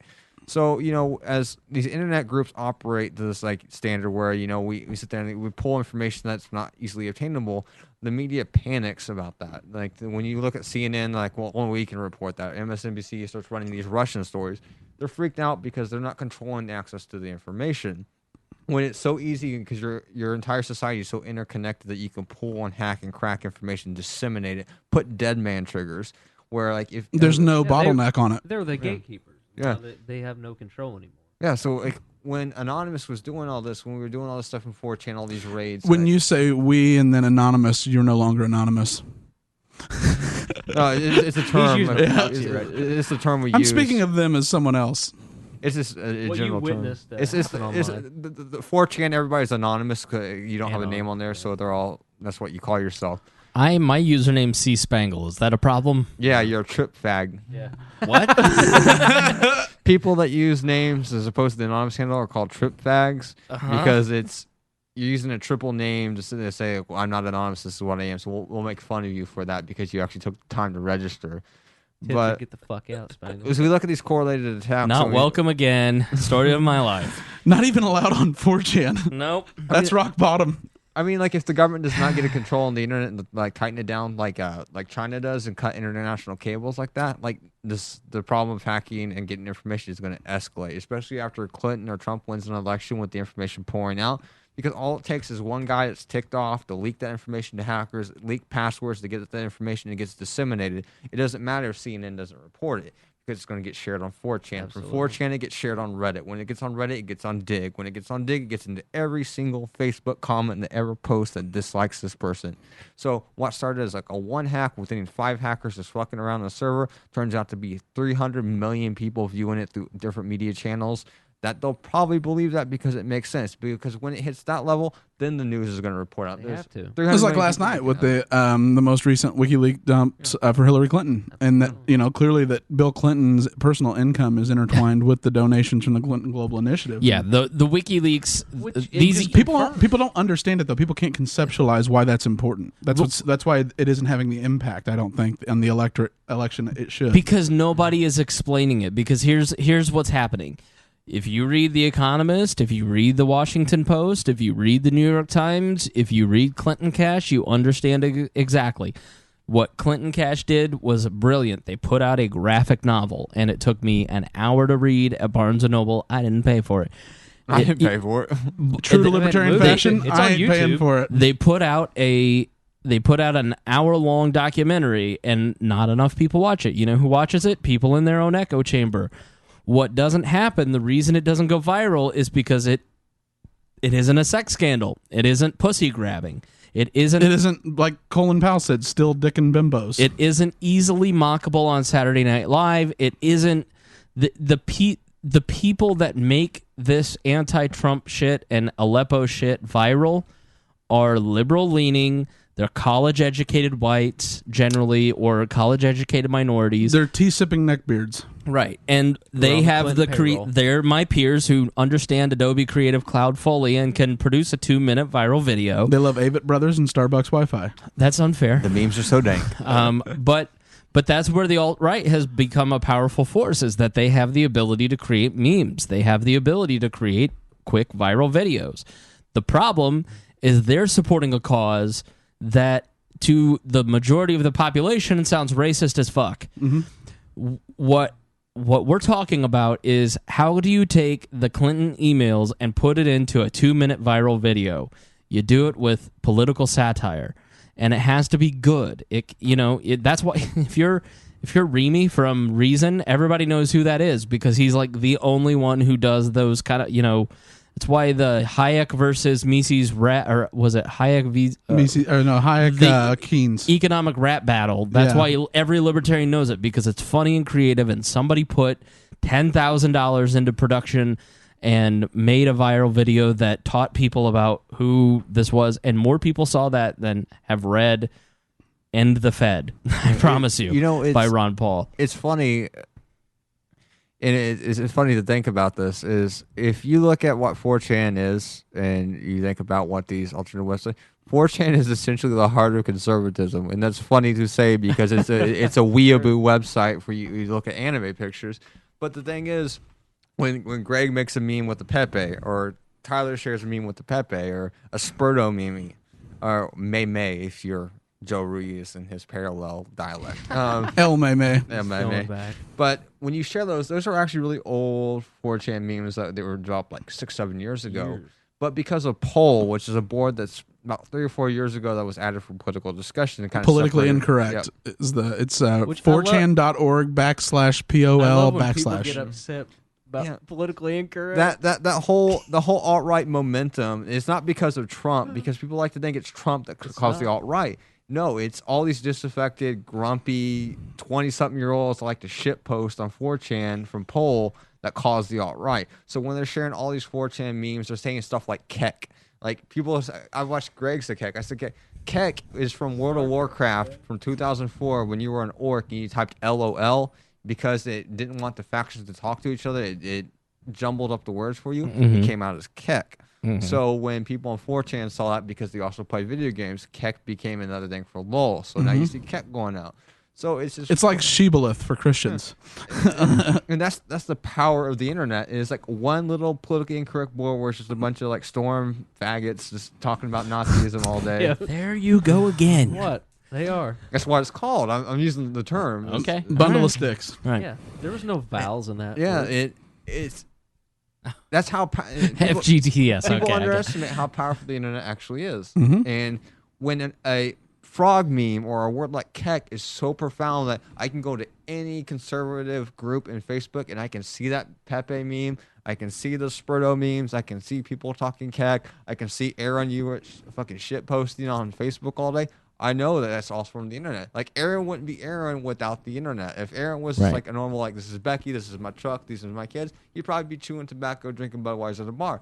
But because of the internet, he's sitting there posting 4chan memes and living in like 14 hours a day posting memes. Right. So being a terrible father, terrible husband. So as I watch this media as it collapse, the new wave of media is not these people. Right. It's not. It's what comes it's from the this. internet. It's people searching out what the full news story. They want something that makes them laugh. Well, it's not even that. It's just people searching for what's actually going on, because I watch the news occasionally. I don't even have TV in my house. I just get everything from online, and you go to McDonald's and log more, on your phone. No, don't lie to me. It's more current and up to date, especially if something's happening. You'll get the raw, unfiltered news that you don't get on TV from the internet. You're all from 4chan Twitter now. and everything. Yeah, 4chan, whatever. Here's what I would say to you kids out there if you want to make a difference. It is certainly important to have a substantive background. You've got to have the information if you want to give an opinion. But instead of spending $35 a month on, your 8th Rothbard book, spend $35 a month on lynda.com. Just log on 4chan. And go on lynda.com. And I was on lynda.com for 2 hours today learning how to do some stuff in Adobe Premiere Pro, which is a which is a video editing, get an Adobe Creative Cloud, learn how to podcast, learn how to shoot and edit video. Video is the most powerful and most marketable thing. Proprietary video. If look at Julie Borowski.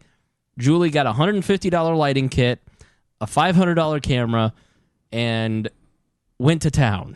Just with some creativity, she created a brand and influenced a lot of people by just doing some basic video editing and learning a little bit about creative work and doing it in a fun and interesting way. It also helps that she is adorable. That's why we don't do as much video. We have great voices. I wouldn't have put her on the camera like that. Right. We have tolerable voices. Right. No, I mean, I think kids today should also learn how to shitpost. Like it's as funny as it sounds. I think that comes inherently, doesn't it? Well, no, like a lot of kids just don't know how to shitpost. They take things seriously, and when you're that's why you don't like Roger, isn't it? It's that Roger takes. That's why you don't like Bittner. They take things too seriously. The thing with the shitpost is you can take a filter off. You can have funny discussions, and when you're not in a serious where I have to be defensive and offensive in a capability where it's like, this is what I have to do. I have to defend my viewpoints. I have to assault your viewpoints. When you can just sit there and say, I don't have to engage in a discussion where I'm constantly playing a round of like knights of jousting with my opponent. You can get more accomplished simply because you can have legitimate conversations with people that roll down. Like we're in the group chat, we're just shit posting all day. Boom, here's a meme. This is what we're saying. But eventually it rolls around to like an intelligent discussion. So it brings people into a discussion by being somewhat more relatable. And let's just face it, people that are capable of shit posting tend to like drop them off once. That's why you got 21,000 likes, because you're a great shit poster. Sure. That's why we shit post for 20 minutes on the show, is so that you get to know who Greg, myself, and the other characters that come on the show. You get to know a little bit about them, you can relate to them personally, and then you get to hear our opinions. And if you don't like that, fast forward the first 20 minutes. It's always about 20 minutes of shit posting, and then we give you an hour and a half of opinion and a little shit posting in between. I mean, and because just a little, man. Just right, because that's what works. That's what's worked for us. You can do what Roger does, which is, introduction, fact, and that's great. There's an audience for that, But I think that people want a little humor. They want a little personality. We'd have never made it. Yeah, we'd have both just been so tired of it. We'd have never followed through. If it weren't fun to come and do this, we'd have had no interest whatsoever. Every week. I mean, it's hard enough, and trust me, it is tough to get together at this point because we've just gotten busier and busier, and our personal and professional commitments have grown. Yeah, but we make a point to do this because it's fun. It's important. It's important to us, and we know it's important to you guys because you tell us. Like if we miss a week, people are on my ass. And you have no idea how much I appreciate that and how motivating that is to make sure that we stick to a regular schedule. That's why if you look at 2016, we're going to be at about 52 episodes versus last year where we were at about 40. Mm-hmm. Now, last year there was a lot of emotional trauma, but that's a different story. So that's what makes shit posting so great. You can just let all the trauma out. Yeah, that's right. I take my trauma. Online. No one's really getting hurt. Just unplug if you're. I just want to see the. You're at a precipice in time when internet culture is completely consuming everything that used to be old media. It used to be old politics. Right. It's just funny. Like Wolf Blitzer will be saying "keck" any minute now. Yeah, it's like I just imagine like Bill O'Reilly being like, on the no spin zone and be like, "Is it yes or no? Did you tell her keck? Did you say keck to her? But it's as this consumes and you watch all this stuff die. You're watching two highly unpopular candidates because of what young people on the internet think of them. It's not, 20. It's not like the 40-year-old dad or like the 60-year-old grandma being like, well, I got to vote for Clinton because she's my girl, or Trump is going to make sure that wall's built. Like a lot of the commentary, a lot of like the hate and the vitriol and basically saying, fuck this, it comes from an internet age. People that lived and were raised on the internet. So people sit there and make a joke about it. You're all connected on a smartphone. You can just sit there and just text where you want 140 characters. They're both getting called on their bullshit, and everybody's like, "Well, neither one of these turds are." So who we want. As this generation raises up, people are raised on the internet with instant access to information, and it's now to a point where if there's not shit posting in the information, then people won't consume it. Yeah, if I don't drop at least like 4 racial slurs, no one reads my comments. It's like it's just and it's all about Scroll attention. right through them, huh? That's why I'm perfectly suited for this new media environment. I love attention. I love 2 things. I love 2 things, Greg. You know what they are. I do. I love attention, and I love Cats. pussy. Cats. Cats and those blue water bottles. Oh, I love those blue water bottles, man. Aggressive hydration. I have a 30. I upped my game. I have the 32-ounce Nalgene bottles. This particular model is 6 years old. It's sweating for food. That's because it was cold water in there. And I went to Target and I got a 48-ounce. Is that your Alex Jones Go plug? get it. It's on the bottom shelf of the fridge. Is it fluoride-free water? Are you sure that wasn't like one of the refills, like the gallon? No, this like is a Brita water. It is like this is the perfect size. This 32-ounce. It's unwieldy. All right. This 48. No, that's a gallon jug. It's on the bottom shelf on the right there of the fridge. The fridge. Yeah, it's. Right. And so, listen, you've got to drink. I drink a gallon of water a day. It's why I look so healthy. You're plugging water containers from Target. I tell you what. $10. Isn't this? I've never seen your skin more glowing. Look at this. This is not. This is ridiculous. So that's like if a single girl had a cucumber, I would have questions. No, this is not even cucumber. This is NBA player size. I mean, this is ridiculous. Why don't you get we'll post a photo of me and my water bottles to the Instagram. So listen, stay hydrated, people. You don't want to get kidney disease or stones or whatever. Control what you can control. Right. Water makes you feel so good. It makes you feel so healthy. Y'all gotta get on WeAreLibertarians.com and you got to drink water right now. Now, is that filtered? You don't want the globalists poisoning your water supply. No, I have a pure filter. Okay, I don't have like any of the prepper filters or anything. Should I go You're not prepper? doing it right. Absolutely. Right. What's wrong with filtering your water? If you're just going to use this for dicks, aren't you? No. I haven't done that in a while. You're totally getting double fisted right now. I'm holding 2 large tubular objects. No, I'm probably going to use it for something on Black Instagram like I did earlier this week. Oh, hell no. That was my first attempt at doing Black Instagram with you, and it seemed to take off and be pretty well. Listen, that's a new meme. Forget your bad luck Brian's and your advice animals. You've got to go full Black Instagram, which is basically you just tweet out an image, and then you enlarge your image, and then just screenshot, post to Instagram, bing, bang, boom. All right, kids, let's wrap this one up. Yes. James talked about how WikiLeaks may or may not be tied to Russia, but probably not. It's all bullshit. I'd say it's NSA if I had to bet. Yep. So it's fucking Serbs. They're fucking all like Kosovo, Serbia. I don't know. If I were Hillary Clinton, I would leak it myself. Yeah. There's no press outlets. Like the way it's being handled, no one is ever mentioning the validity of it. They're just talking about that it was a leak. How many times have you heard an analyst or one of the commentators say, this is actually true? Yeah. Well, it's more like alleged. All they do is get boners for that. Deny. Watergate leaks. They crafted a brilliant narrative, and here's how it happened. It was on the Circus and on my favorite political TV show. It's on MSNBC at 6 p.m. It's also on Bloomberg Politics. It's with Mark Halperin and John Heilman. It's called With All Due Respect. It's like the PTI of politics. It's on MSNBC at 6, but it's not crazy liberal. It's just very informative. They're the guys who do the Circus on Showtime, which is awesome. Bloomberg Politics is always great. And they basically what happened is when they got hacked, they hired the DNC hired this firm, and the firm basically just told them what they wanted to hear, which was that it's Russians. And the New York Times just did this big piece, and they really got a scoop by going and talking to the security firm that basically said it was Russia. And the New York Times digital editor, the securities network guy, he's like 65 years old. He doesn't know. I mean, there's no real way for the New York Times to verify that Russia stole this stuff and then to verify that they gave it to WikiLeaks. They're just using this source, which is a company that the DNC pays. Absolutely. So the media has just bought that narrative hook, line, and sinker, and that feeds into Trump's narrative of it's a rigged election, the media is against me.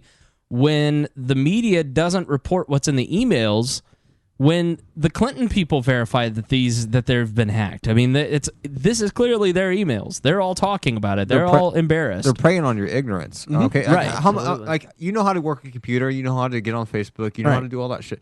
Like, how much do you know about the internal workings of how like IP addresses work, how proxies work, how torrents work? Harry came and set up my internet. I don't know how my internet works now. Right. There's some computer, and I've got an access point, and there's a switch thing. They're like, I don't know what the fuck is going on in my own house. Yeah, but like and I'm a digital director. That's my title. That's how ignorant some people are technology. People who use technology, but they don't understand the fundamentals.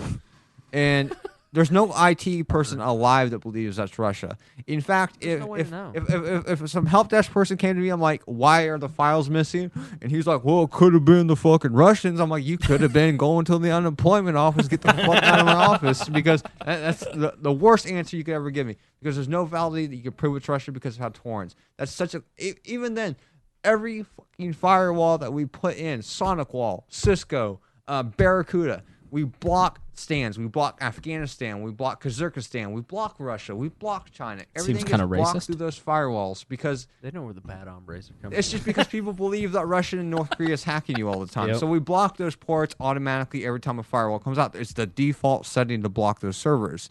So when she says it's Russia, she doesn't know it's Russia. They're just assuming it's Russia because it's a great talking point for the media when you're hyping up a war. And it's in Syria. all absolutely, it's all proxy war with Syria and everything else that's going on. WikiLeaks was never Russians. WikiLeaks has 10 years ago, been... WikiLeaks was great or whatever when they were exposing all the Bush war crimes and everything else that was going on. But now it's, it's our girl. It's because they're ramping up a war in Syria. They're already at a conflict with Russia over airspace. This is a great way for them to say when she wins, she can go there in 2017 to the Congress and does her State of the Union that we're going to tighten internet security, that we're going to secure our foreign bases because of a Russian threat. And that's just her wanting to push a silly foreign policy thing that she knows might get her votes because people are somehow scared of the former Soviet Union. Man. It's Putin. When Russia isn't even close to where we're at. I mean, Russia does militarily. Threat. It takes an EMP. We need like 4 to 5 EMPs to hit certain cities. You knock out the entire power grid. Mm-hmm. What happens when you knock out a power grid is you don't have to worry about a nuclear strike where radiation spills over. With the EMP is people in large cities, people in the rural states will be fine, but people in large cities, 95% mortality rate because within a week, all the food supplies in supermarkets will dry up and there's no available arable land. You hit an EMP in winter. They think it's like a nuclear holocaust. No, an EMP will knock out the entire western coast.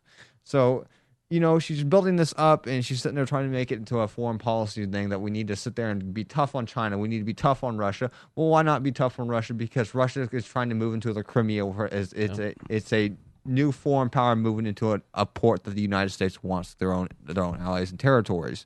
So she's sitting there blustering to sit there and make some stupid foreign policy point when she knows, when every person in the IT community knows that it's a goddamn Serbian hacker or some Polish hacker or some UK hacker some or 300-pound guy in his basement. Or some dude in Denver, high as a fucking kite, sitting there punching random IP addresses and DDoSing a server. Yep. It irritates me because people don't understand it and they promote that ignorance to people that don't understand IT, which is 2016 at least understand how firewalls work and how proxies work. But I don't know. I would fire anybody that said it's Russia, that's why we're missing files. In fact, I would fire you so fucking hard, I would kick you out with security and RFID you out the door. Well, 3 years ago, I didn't think there was anything even important on these emails, so what the hell did it even matter? No, it's when they're talking about these emails, it's just silly blustering. It's people that don't understand. And I can't explain it to enough. I can't explain to a 40-year-old person that thinks the only thing on the internet is Firefox. And porn. Yeah, and I don't know about you, James, but I run into, having baby boomer bosses, a lot of times what you run into is in the early days of the internet, there was a lot of paranoia about us. I was 13 when we got the internet. Well, your kids are going to get raped and abducted. What was your first porn site? Whitehouse.com. Because I was a nerd, and we'd had the internet. It wasn't Meat Spin? No. Although meatloaffarts.com did come later. So I get on whitehouse.com to look up some presidential information because I was a nerd, and it was 1993, and I was really into Your politics. librarian told you not to go there, and you went there anyway. Well, no, I got on whitehouse.com because on an Apple II? I didn't know what Whitehouse. It was a gateway, 256 megabits of RAM. Oh, goddamn, Gateway was a great computer. Yeah, 1993, 256. Bringing a tear to my eye, dude. Yeah. And so I get on there, and it is a guy in a Bill mask railing a girl in a Hillary mask from behind, and very crude GIF. Kyle Paxton made that my mom's home screen on her computer in my basement. And my mom walks in at that moment and goes, "Ha! God damn it, Mike, I told you we shouldn't get this internet. He's looking at pornography." And I was like, no, I was just trying to look up the history of the presidents. It was whitehouse.gov. So common mistake. Yeah, that was my first porn site. Now you learned about domain. My next quality my next porn site was as many photos of Cindy Crawford as I could find. And trust me, I was Ask Jeeves. I was a goddamn Library of Congress research level, full-scale operation trying to find nudes of Sarah Michelle Gellar and Jennifer Love Hewitt. Damn. You loved I Know What You Did Last Summer, didn't you? It was a magical time for my penis and I. I wasn't a celebrity person. Ryan Felipe? Yeah. I went straight to the hardcore Wild Things? shit. I think the first porn site I ever looked at was when Ask Jeeves was like a search engine, right? Right. And I'm like 13. I'm wearing like orange khaki shorts and whatever. Heelys? Nerd. Yeah, and like I just remember I go to Jeeves. It's like you could search anything on Jeeves. Ask Jeeves anything, and I'm like Dog busty, pile. I'm like busty Asian chick. Boom, image search. I'm like, god damn. So my dad's like passed out, drunk in the bedroom. I'm just bang, bang, That explains bang, a lot. And you know, busted my first nut scared the shit out of me. I swear to God, dude, I thought I broke my dick. I was like, what? I'm going. Why is it spitting at me? Oh my God. I was at my grandparents' house and they had Cinemax, and I was watching this softcore, and something happened, and I was like, oh my God, what happened? So you 13-year-old boys out there listening, it's okay. It's but normal. they won't ever know the horrors of trying to beat it, time up your jerk to the scrambled porn. Oh, then when AIM came out, when like it's like instant messaging chat had every girl from school on that AIM, dude, I was like, hey, what up? It's like going in their DMs like back in like 97. Oh, right? yeah. So like, you know what? They always have like the like away messages, like like with the colors and shit. And I'd be like, yo, Cindy, it's James. It's like I'm having a party at my dad's. Made the gravity bong out a milk jug. You want to come over? And like, you know, get high that way on AIM. But I swear, like, I still have my AIM list. When I download Trillin, I could see it, and it's just like a wall of people I slayed in like my dad's basement. Was just like I remember that. I lasted 2 seconds with that one. You know, just going through the list. I'm like. My first girlfriend was a girl from Martinsville, and which is 30 minutes south of where we were at. It was not Becky. Okay. Miss Becky. And it was just, I thought it was the greatest thing ever. It was 10th grade, and hey, what's up? Nothing. Oh, dude. How's your day? Good. Do you remember like the chat rooms, like the ASL chat rooms? Oh my fucking God! Yeah. Man, I even in my mind, I know it's a 40-year-old dude I'm talking to, but like I just really want to get off right now. Like I will pretend that you're a 15 female from California. I want to talk to a hot Asian female from Nashville. Have you ever seen Out Cold? No. The movie Out Cold is one of Zach Galifianakis' first movie and Jason London. No. There's a scene, it's a wonderful scene where they're two guys in a lesbian chat room and they're in the same town talking back and forth to each other, which is basically what I imagine AIM was for for all of us as young men.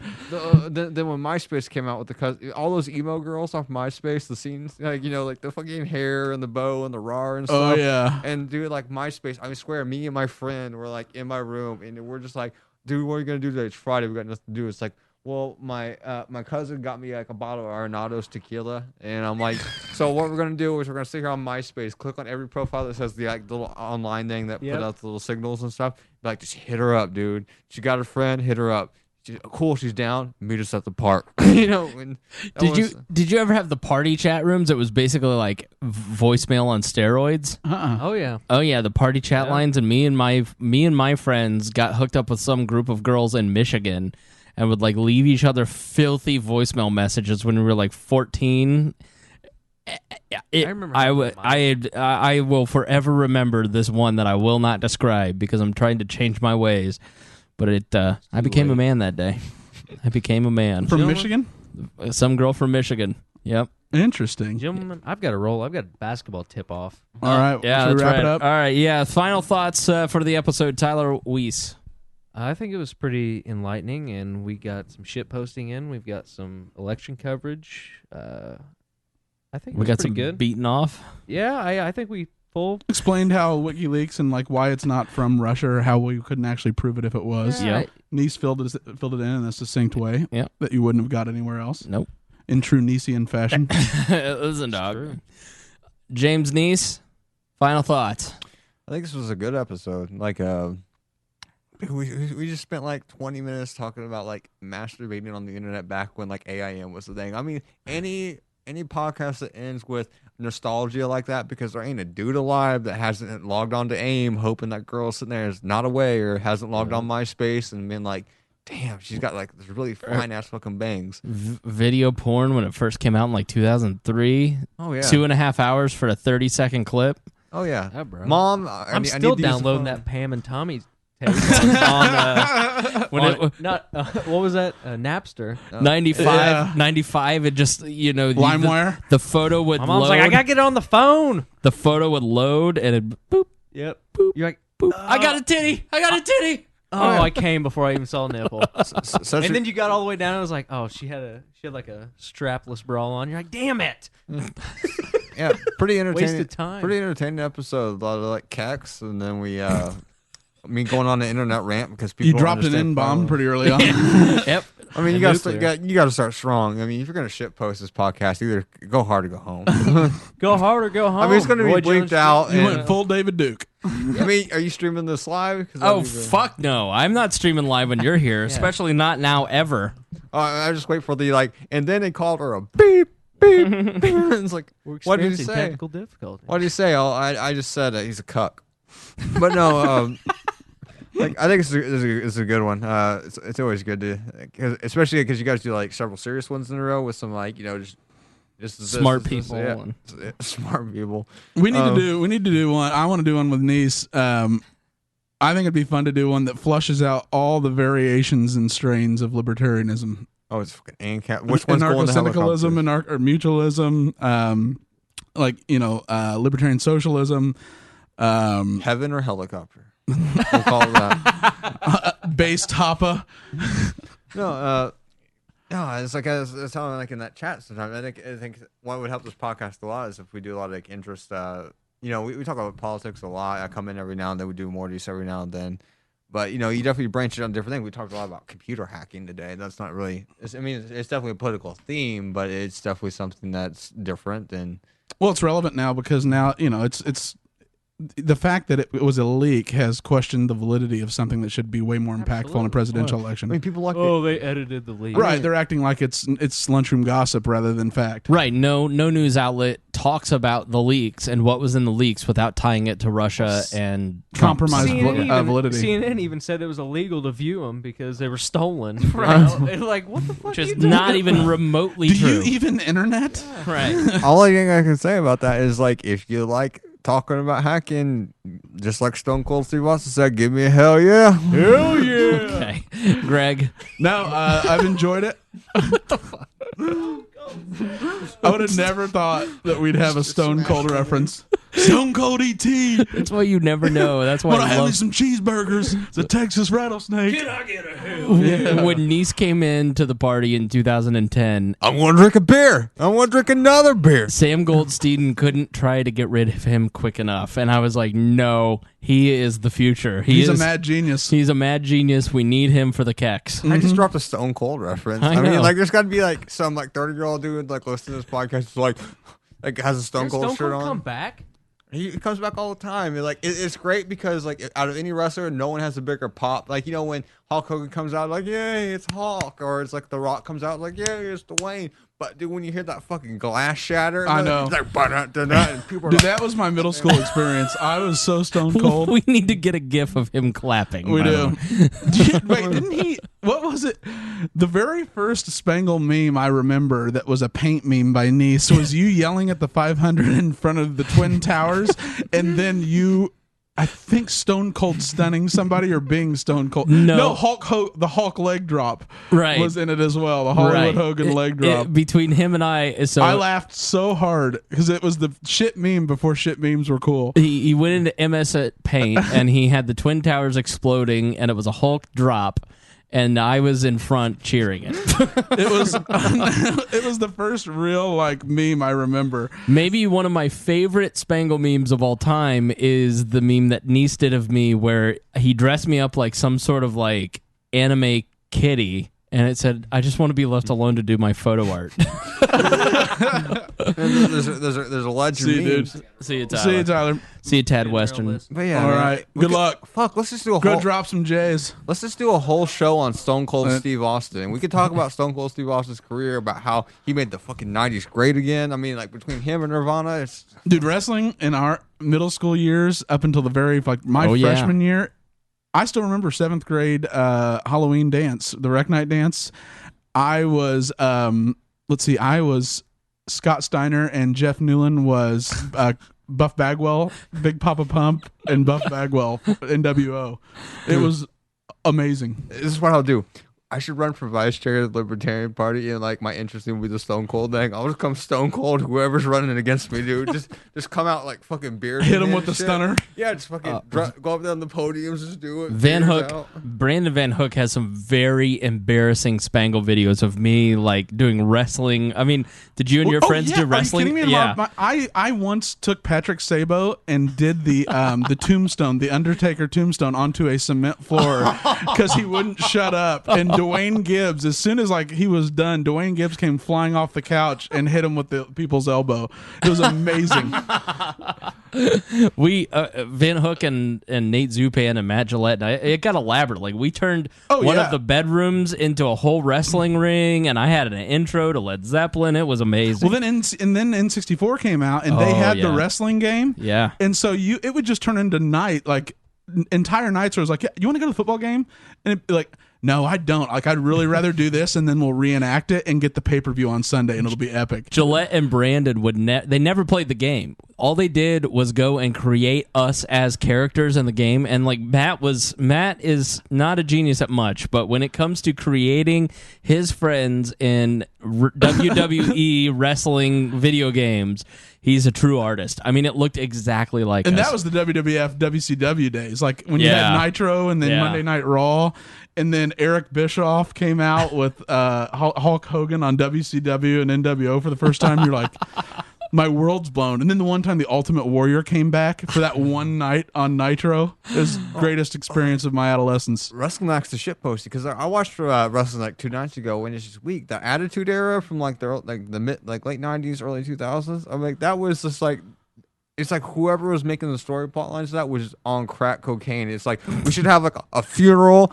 but instead the Kane comes in and fucks the corpse, and then like Stone Cold Steve Austin comes in with a goddamn beer truck and a Zamboni. Yeah. He drove a Zamboni, and you're like, this is arguably the greatest thing I mean, he was Trump before it was cool. Like in wrestling, he would just up the ante over and over and over. He Stone Cold stunned Santa Claus, and people cheered and loved it. Like, forget Santa. Austin 316. Hands down, he's more popular than Hulk Hogan. Like, if there were two wrestlers to come out, and like, because you judge who's popular based on the pop when the initial song comes on, like everybody just is okay with everybody else. Like John Cena comes out, like, oh man, it's John Cena, but there's no fucking entrance music that gets people more fucking hyped, drunk, and fighting in the audience than fucking Stone Cold. Now it's because of scarcity, I think, too. But I mean, those are for my years. Money, Mick Foley. Oh my god! And I met him a couple times at work. Mankind was like legitimately scared me when he first came on the scene. Genuinely the nicest man you will ever meet in your life. Can barely walk. Dude, he was Dude Love. Dude Love, Cactus Jack. And that was the ECW days. And man, when the cage matches, and so one of the other on-air guys and I were sitting there, we were talking to him, and he's like, yeah, me and my friends did cage matches, and like we were hardcore. We'd hit each other with nails through the boards, and like you could see Mick Foley grimacing because he had heard that before, and he's just he's feeling it how he felt it, but he did it with professionals and had medical staffs, and he's thinking of every awful tragedy that happened in his name and kidney punctures across the nation. I mean, it was Patrick Sabo probably getting a concussion by being tombstoned onto a cement floor. Well, Sabo deserved it. He's a great guy, guy. But wrestling was so. Oh, this is just bringing back so many memories. It was great I didn't care for Kevin Nash, Big Diesel, Razor Ramon, but when they were Kevin Nash and Scott Hall, and they were the Wolfpack NWO, they were the coolest guys on the planet. See, I hated WCW. I never watched it, but I was WWF loyal. Were you really? Oh, yeah. Oh, I mean, The Rock was really cool. Like, when he finally figured out his character and he became, do you smell what The Rock was cooking? Yep. That was really awesome. But Stone Cold, Bret Hart and Shawn Michaels, the WrestleMania match that was like over an hour and a half. Yeah. It was like the most epic. If Shawn Michaels came in from the Anaheim Stadium on a zip line. I remember watching, the Dudley Boys and going back to Macho Man and Hulk and Hacksaw Jim Duggan. On Sunday mornings with like six people in the audience. Yes. No, do you remember the Vince McMahon arc with Stone Cold? Like that was literally like 3 years of basically fucking Stone Cold fucking with Vince McMahon. It was right. And then Trump. That's the thing. Trump then came into the WWE with McMahon, and that's still my favorite GIF is him just cold cocking was it Vince McMahon or was it a referee? It's the GIF where he just straight up tackles him. Then I was like, that could be our president someday. Also, it's called GIF. He's going to go... no, it's GIF. It's GIF. It's a hard J.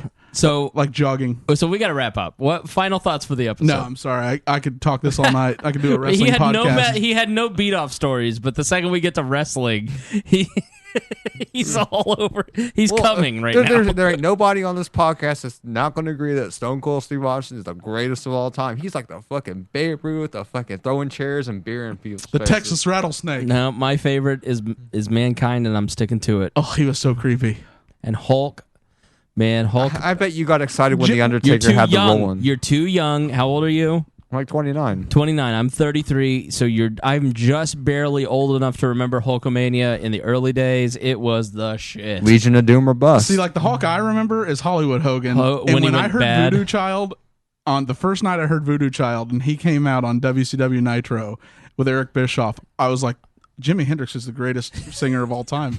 I didn't even know Jimi Hendrix. Like, I wasn't one of those cool kids that wore bell bottoms and pretended I grew up in the 60s. Right. And so I was like, all right, this guy's pretty good. I can do this because Hollywood Hogan likes him. What about D-Generation X? Oh, are you kidding me? X-Pac? Hated those guys. The 1, 2, 3 Kid? All right, and Eddie Gonzalez? I hated those guys, but I did the suck it a lot. All the time. It's like Triple H and those other two dudes. China. Well, Triple H and then Edge. And then the Walls of Jericho, Chris Jericho. Was one of the best. Sting was always in WCW my favorite because he'd just be up in the rafters and the Sting death drop like literally anyone could do ever, and it would never hurt you. Do you remember when they brought Goldberg to like fucking spear person one shot him? Just, boom, got speared by my Goldberg. Absolute favorite wrestler of all time, Chris Benoit. Craig, so let's wrap Ric Flair. Let's wrap up the episode. The Nature Boy. Final thoughts of the election. No, nope. Final thoughts on the election. It certainly feels like Donald Trump has just stalled out. Yeah. And if he doesn't do something major or something doesn't stick, some accusation to Hillary doesn't stick within the next, let's see, we got, today's the 29th? About 2 weeks, less than 2 weeks. It feels like he's given up, he's gone back to his business, and he's preparing Trump TV. I mean, it feels like he's not, other than saying he's going to put his money in, he's... Well, he hasn't been, I feel like he needs like some huge burst with that he needs to almost wait until there's about 4 days left and she can't recover. And if he can land some huge blow with about 4 days left, that's a national scandal that he'll dominate the airwaves and she won't be able to get access. He can make this thing pretty close. But the fact that they pulled out of Virginia means the election's over because you can't win. If he doesn't win a combination of either Pennsylvania and Virginia or Pennsylvania and North Carolina, the election's over. And he's 5 points down in Pennsylvania by the Real Clear Politics average, so he's probably going to lose Pennsylvania. Yeah, I do think though that the polls in this election are almost... They're kind of good, but like it's like what happened with the Democratic primaries where Hillary would have a 5-point lead and then Bernie would win by 21 points. I don't think she's as far ahead as people say. I do think that there is a lot of people saying they're not going to vote for Trump, and then when they get in there, they will vote for Trump. So I do think it's going to be people will closer. feel bad about not voting that have been lifelong Republicans and pull the lever. Yeah, and I do think that there will be a lot of pickup for Gary Johnson because a lot of people will go, oh, there's a third choice. I'm hitting that button. I don't care what he's about. I think that they're not going to because it's going to be about stopping the other side. Yeah. So I think it's probably closer, but the media is hell-bent on making sure that Hillary's the next president because she's establishment. I mean, it's not that Donald Trump is anti-establishment. I mean, hell, he's played the game forever, but Hillary Clinton is, besties with everybody at the Council on Foreign Relations, the Brookings, all She's those. Literally the global elite that Alex Jones hates. Absolutely. So I do think that it's going to be interesting. And listen, it's not as apocalyptic as we said. James and I were talking about that. Andrew Jackson was killing people. He disobeyed the Supreme Court and wiped out all the Indians. I mean, he was a horrible human being. He was the Stone Cold Steve Austin of his time. Right. I mean, we're all going to be fine no matter which side wins the election, and they're going to be a one-term president anyway, so it'll be okay. So, those are my final thoughts. If you're close, if you've made it this far in the election and you're close on Saturday, we're going to be speaking at pro-legalization rally at Bloomington around 4:30 an IU campus. Do you remember which is the McNutt quad? McNutt. I have no idea. We'll post it on WeAreLibertarians.com or on our We Are Libertarians Facebook page. Excuse me. And thank you for listening. We appreciate it. I'm very tired now. Good luck to your Braves in the World Series, Greg. We are the worst team in all of baseball. So, but you guys are in the World Series. No, the Cubs versus the Indians. Right. The Indians are the other racist team. Right. The Braves. You got the Indian symbol on your hat. No, we're the ones that scalp. They're the ones that are more into the feather headdress thing. Oh, so there's like two. You remember Major League? They're the Charlie Sheen team. Oh, okay. You guys are the Atlanta ones. Rob Kendall likes the Cubbies. He's the bandwagon Cubs fan. Yeah, we need to talk about Rob Kendall. We need to talk to Rob Kendall. He's not doing well. We need to have a Rob Kendall cast. Rob is cracking, okay? Rob is beside himself. Not only are the Cubs, everything's on the line with the Cubs. Trump is losing. They're going to lose the Senate. Cubs They're are going to win House. in 6, though. He's afraid to make a bet for the board. Let's put this on record, James. You have challenged Rob Kendall to what? I offered him a $130 condenser mic from Guitar Center. It is colloid. It is aluminum. It has 2 different types of jacks if you want to exchange them for like a normal jack, or if you want to make it a PC jack, you have a USB option. That's a nice microphone. It's a very nice condenser mic. It's $130. That's 3 times the amount we spent on our if mics. Trump wins, he gets the condenser mic, and that's actually better than these dynamic mics because he gets a more crystal clear tone. That's right.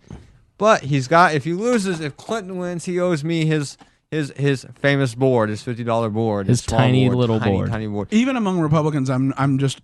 It's been about a week to 10 days since I've really heard that Trump's going to do this. He's going to pull this thing off. Instead, it's more of they're pointing to individual state polls, like with Florida, or they're pointing to Hillary's crooked. The narrative's changed. Meanwhile, he should be smoking her in Florida. Oh yeah. So I want to bronze it. I want to bronze it, make into a chain. So what has the response? So if he's so into his candidate and he's so sure he's going to win, like he is, what has his response been to you on this bet? He's like, I can't do it, James. No, it's worth more because Chris Spangle's got to air his dirty secrets.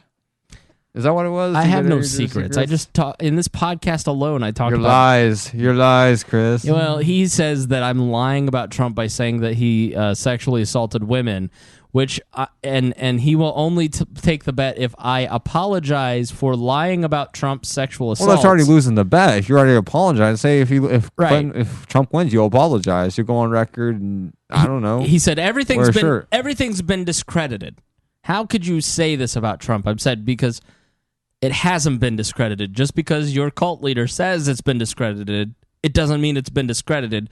The guy's on tape saying that he does it a certain way, and then multiple women come out. It's like saying, well, yeah, you're right, Rob. There isn't physical evidence that Bill Cosby ever raped anybody, but there's 80 women that say he did exactly the same thing in the same pattern as this. Well, why are they all coming out now? Because of the election? Well, A, because the guy will sue the pants off of anybody. He's already threatening to sue them.